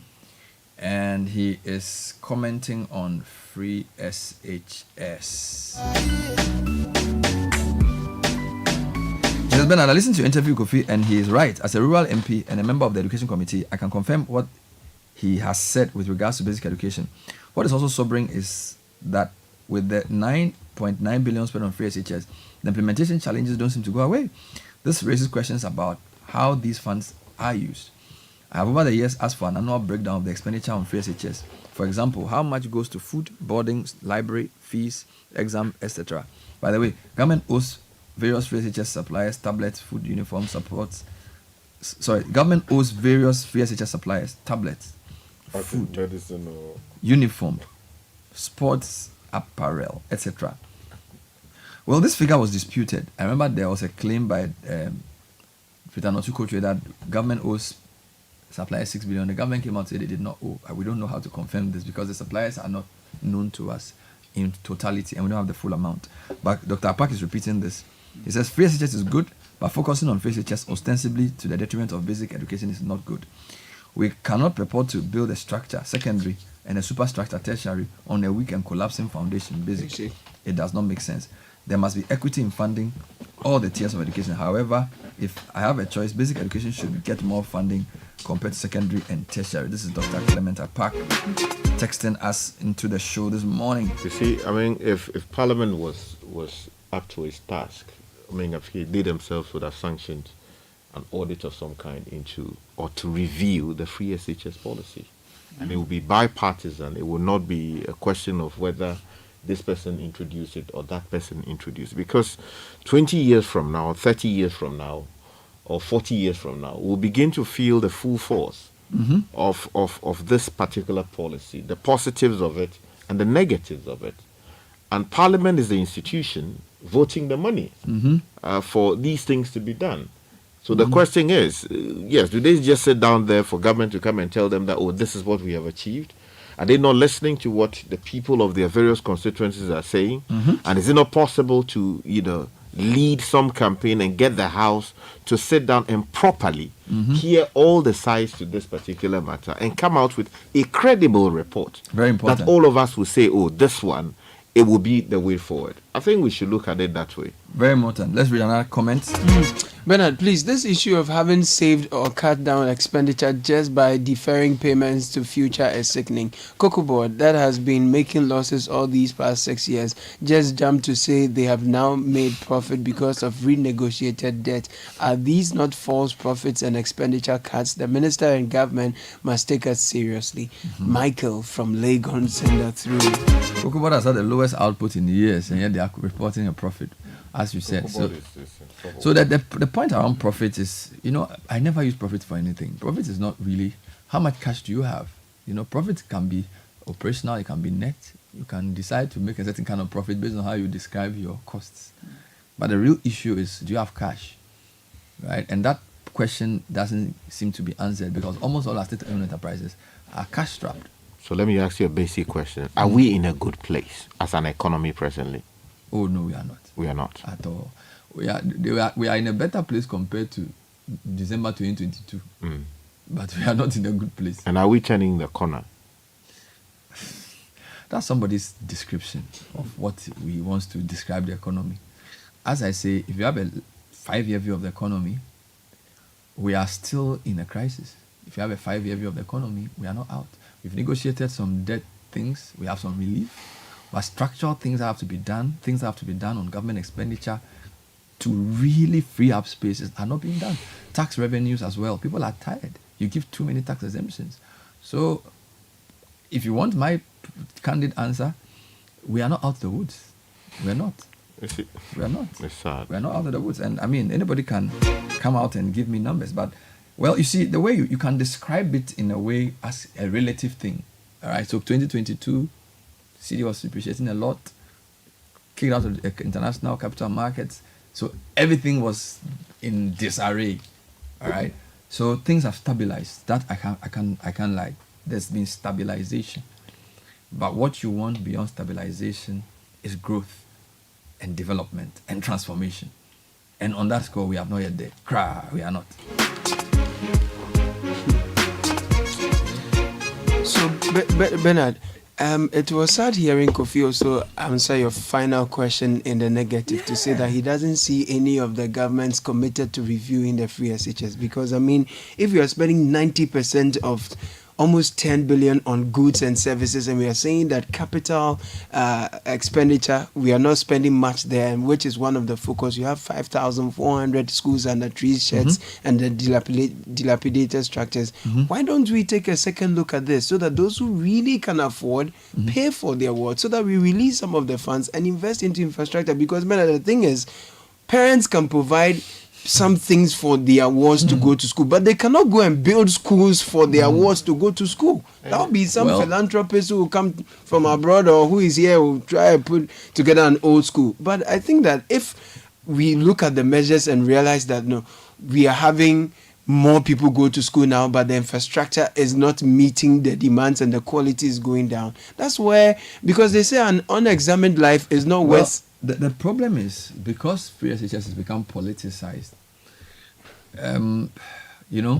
review would be to make sure it's more sustainable and the funding is sustainable. That's the idea. But his point is that if you look at the body language of the two leading political parties, committed to that. He doesn't see how they will even do a proper review. So they may come up with one or two tweaks, but it will definitely be the same thing. That is why I made the point about Parliament. And also, Bernard, beyond Parliament, you have the National Development Planning Commission there. Their job is to plan how we will get this country to realize the full effect of what the dreamers, the framers of this country thought of when they were setting it up. Okay. And they are to do that devoid of partisanship or who appointed you into your office, because it is an independent commission. These are some of the things they should be looking at.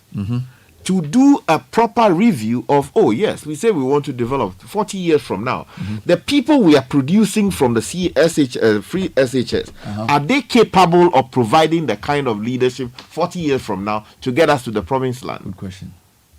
Quick correction. So again, people kept saying that the Accra-Winneba Road is not a government project, and I need to correct that. So I'm being told that that project is a Government of Ghana project. So I'm told that Accra-Winneba Road is undertaken by the Ghanaian government, not ECOWAS, and that it involves the dualization of the 34-kilometer road from Kaswa to Winneba Junction to ease traffic congestion, improve travel time, and address road safety concerns. Now, funding. The project is funded by the Ghanaian government.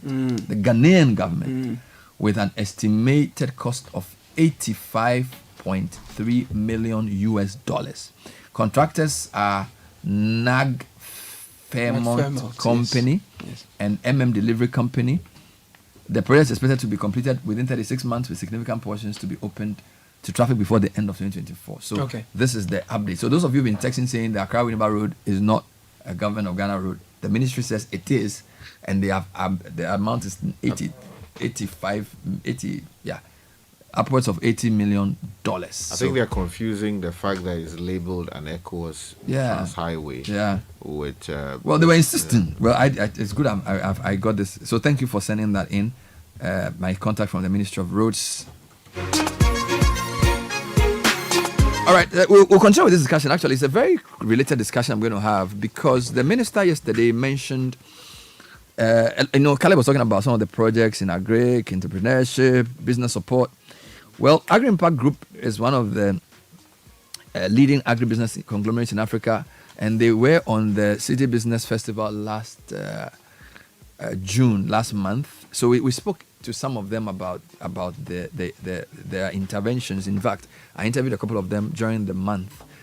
And so Mr. Daniel Akwe is the founder of Agri-Impact Group, and he joins us to talk about the HAPPY program. Now, what's the HAPPY program? It's the Harnessing Agriculture Productivity and Prosperity for Youth. So HAPPY, Harnessing Agriculture Productivity and Prosperity for Youth, which is a program supported by the MasterCard Foundation. And so we'll talk a bit about that, the benefits and the rest of it. And then we'll talk about the minister's comment about the HAPPY program and what we have on the ground. So, Mr. Akwe, welcome to the show. Good morning. Good morning, Bernard. How are you doing? I'm good, and you? I was hoping to see you join the festival, but you were so busy, so I interviewed some of your colleagues. Yeah, I think you interviewed Julie and Evelyn. Yes, you were all over the place. You were traveling everywhere. We are trying to create more jobs for young people. So how long have you been doing Agri-Impact? How is it going? Agri-Impact, fine. We've been in business for over 20 years. Wow. We are one of the leading agribusiness firms in Africa. We've done consultancy works in over 30 countries. We are currently providing support to over 75 enterprises in Jamaica as well. Wow. And we are also managing this ambitious and transformational program called Happy, which you harnessing agriculture, productivity, and prosperity. Tell me more about the Happy program. The Happy program was or is an initiative of the MasterCard Foundation in partnership with Agri-Impact Limited, implemented by 8 partners, public and private sector partners. For public sector, you have MIDA, Ghana Cares, that's why the minister mentioned yesterday. You have Ministry of Agri, GEA, and then we also have the National Service Scheme. Then the private sector, you have Jobaman, you have New Age, and then we also have TechnoServe, which is an NGO. I'm left with one more partner. It will come definitely. Now, why Happy? We have a lot of demand for certain strategic commodities in Ghana: rice, soya, tomatoes, and poultry. And we all know that we spend close to $2 billion every year importing most of the agricultural commodities. What Happy intends to do is that how can we turn this demand and supply gap into jobs for young people in the country? So that's the main aim. And by turning it into jobs, you need to provide some intervention. And that is what the MasterCard Foundation has come in to provide, the necessary interventions that will help us turn demand and supply gap into job for young people. So we have a global target of providing opportunities of just for 326,000 young people. Wow. In Ghana, in rice, soya, tomato, and poultry value chains in the next 4 years. That's big. How many? Huge. So 300, almost 300 what thousand? 26,000. This is the target. Have they all benefited so far? No, we started less than a year ago. We started December. And I'm very happy to say that as we speak today, over 40,000 people have directly benefited from the program. And we are currently operating in 10 regions and I think 53 or 54 districts. So when I say we, it is not Agri-Impact. I'm talking about the consortium that has been put together to implement this program. So you go to Kumawu Enclave, and National Service is very strong there. Fortunately, the Kumawu mine has released over 20,000 hectares of land to National Service, and we are leveraging on that investment. You go to Kasunya area there, the one that the minister mentioned. I must say that we are very pleased with one intervention government is providing, and this is the Economic Enclave projects. Most young people have problem of getting working capital, agro input, market assets, technology when they want to go into agri. When you do an enclave concept, one, irrigation is there. So government has provided irrigated lands. They've constructed roads, they've connected electricity, they are providing accommodation, they've built some conference room, or let's say training centers in the Kasunya Enclave. So when you onboard young people to come there, they will have a place to stay. Mind, it's not enough for all the young people who will be doing there. It's also leveraging on a private sector in that enclave called AgroKings. And AgroKings has also invested a lot in mechanization, infrastructure, other places. What it means is that if you onboard young people, this program is going to support them with starter pack. And the starter pack is in a form of agro inputs, capacity building, like training, market facilitation, technology transfer along the chain. So by the time you are onboarded and you have gone through it, the issue of where do I get land is solved, where do I get irrigation is solved, where do I get market is solved, where do I get working capital is solved. So are you saying government, in partnership with this company, has prepared irrigated land for people to farm? Oh, yes. And so the people don't pay anything? No, that if you are young people, I think there's a small fee, but you will pay it after you have harvested. You are not paying So you are upfront. trained in farming? You are trained, and it is not like, okay, it is a whole value chain service. And in fact, there is what we call a pathway to fulfilling and dignified jobs. Once you enter 1 year, the following year, if let's say year 1 you did 2 hectares, the following year we give you the opportunity to expand to 5 hectares. And depending upon your strength and your capacity, you can even go up to 10 hectares. Wow. And you will in turn employ other people to come and work with you and for you. So that's how the program has been designed. It's not only there, they are doing something similar also in Kumewu and then the Oti region as well. And we want to commend government for such initiative. And Bernard, if we can leverage on these investments that are made, it's not only that, if you go to all the irrigated lands in Ghana, the major ones for rice, the Ministry of Agric, through GIDA, Ghana Irrigation Development Authority, has also signed partnership arrangements with a private sector. So we are ensuring optimal use of government investment and resources. So you may have an irrigation facility that might be under 20 or 30% capacity utilization. This program brings it to 80 to 90%. So how does a person apply for this program?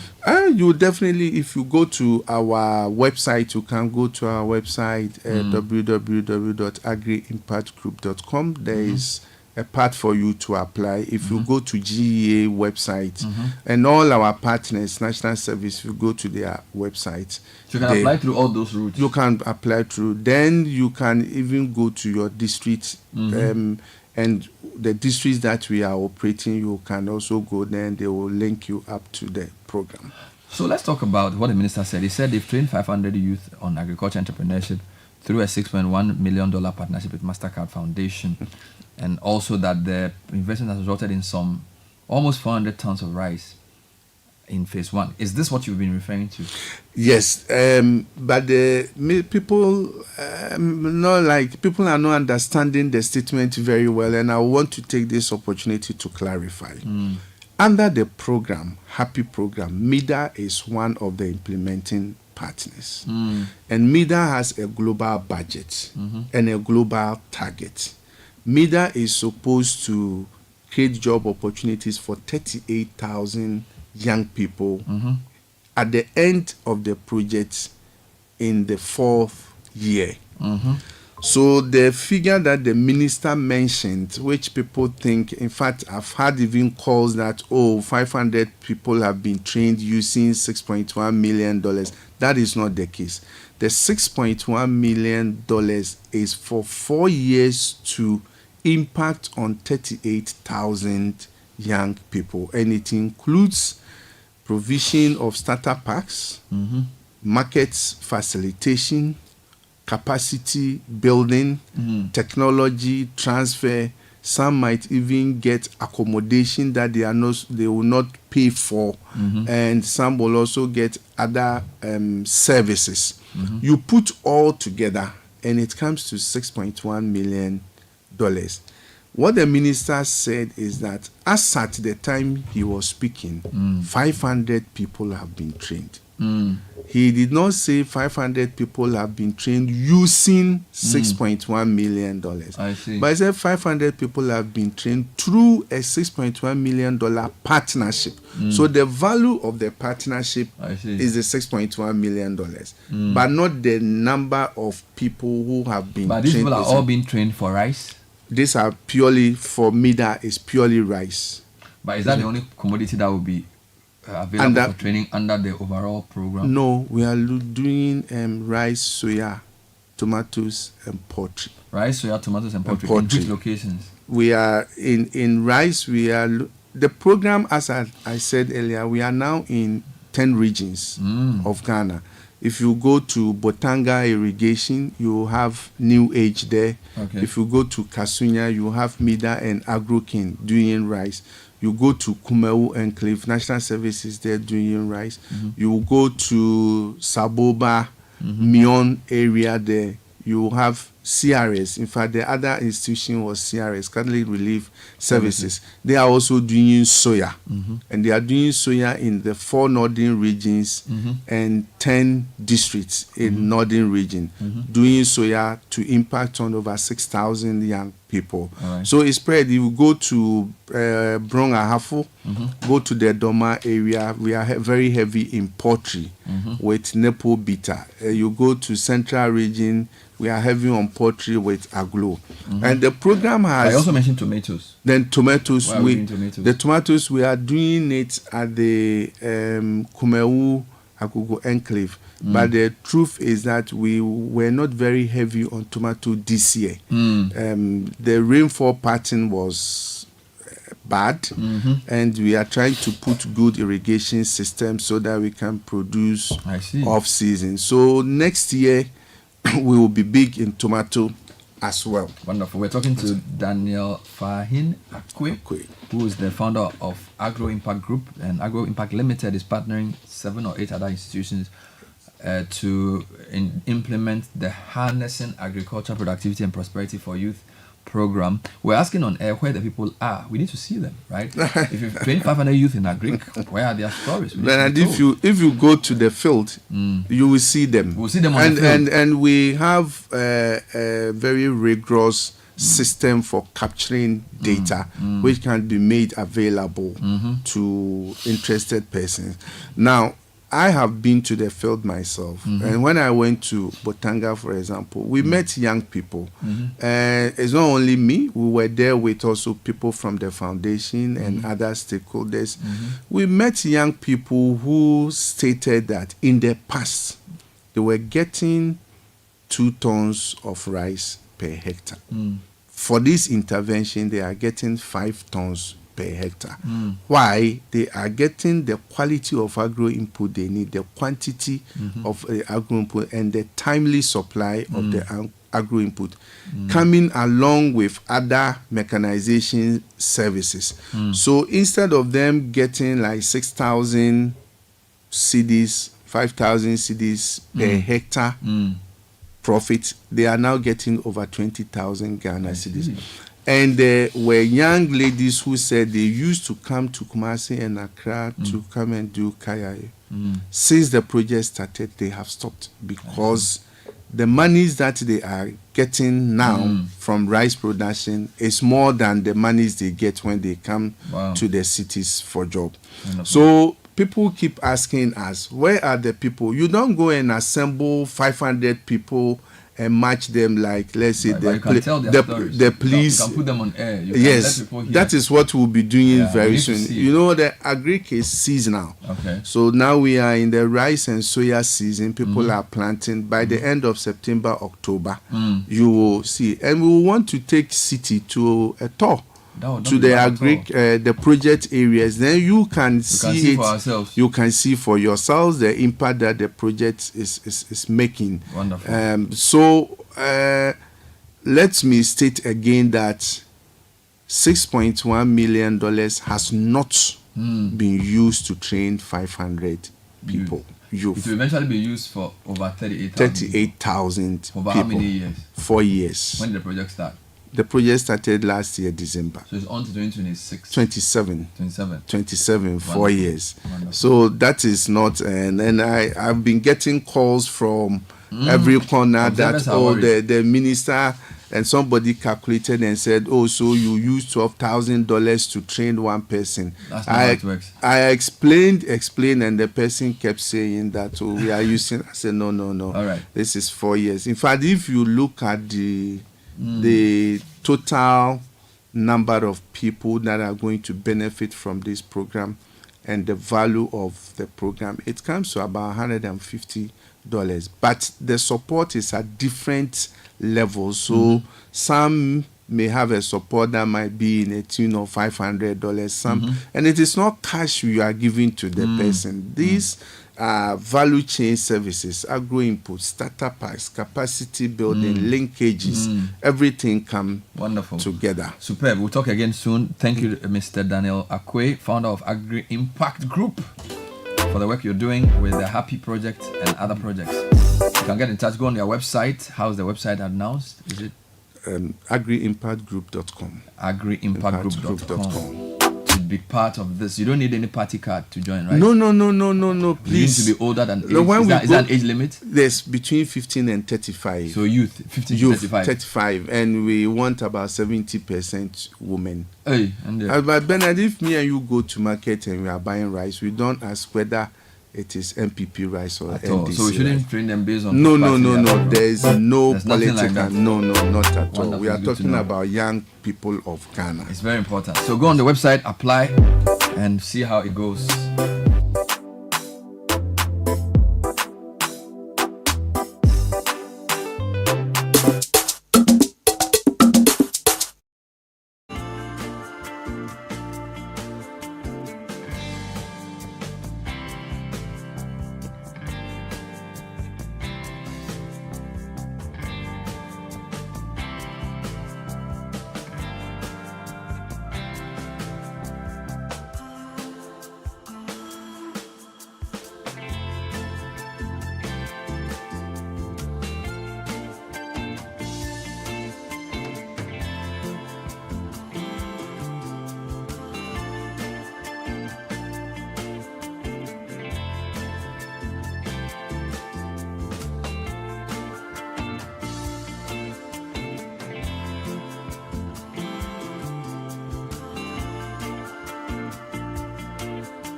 Let's talk about Twisco. Yes, hello Ghana. There's an exciting new chocolate beverage out there on the market from the producers of Cowbell. Permit me to introduce you to Twisco. It's a chocolate food drink with a blend of premium cocoa powder enriched with NF4, a combination of energy boosting minerals and vitamins. Twisco is available in 20g and can be found at your nearest neighborhood store. It's going for only 1 cedi 80 pesos. Enjoy this goodness. All you need is hot water, stir, add milk, and you are good to go. Start your day with a cup of this great tasting Twisco and power your dream. This advert is FDA approved. Now, Core Event Solutions and MGA Consulting, in partnership with the Chartered Institute of Marketing Ghana, brings you the National Sales Leaders Conference. It's on the theme Sales Unleash the Role of Sales in Sustained Organizational Revenue Growth and Economic Development. It's scheduled for the 14th to 15th of next month. This is happening at the Accra International Conference Center. Time is 9 a.m. each day. Our special guest of honor is the Minister of Finance, Dr. Mohammed Amin Adam. National Sales Leaders Conference will focus on sales innovation, revenue growth, sustainable sales strategies, and sales leadership. It is specially curated for sales leaders to make a transformative impact. So call us or WhatsApp on 055-321-2118 or visit www.nslcaccra.org to register.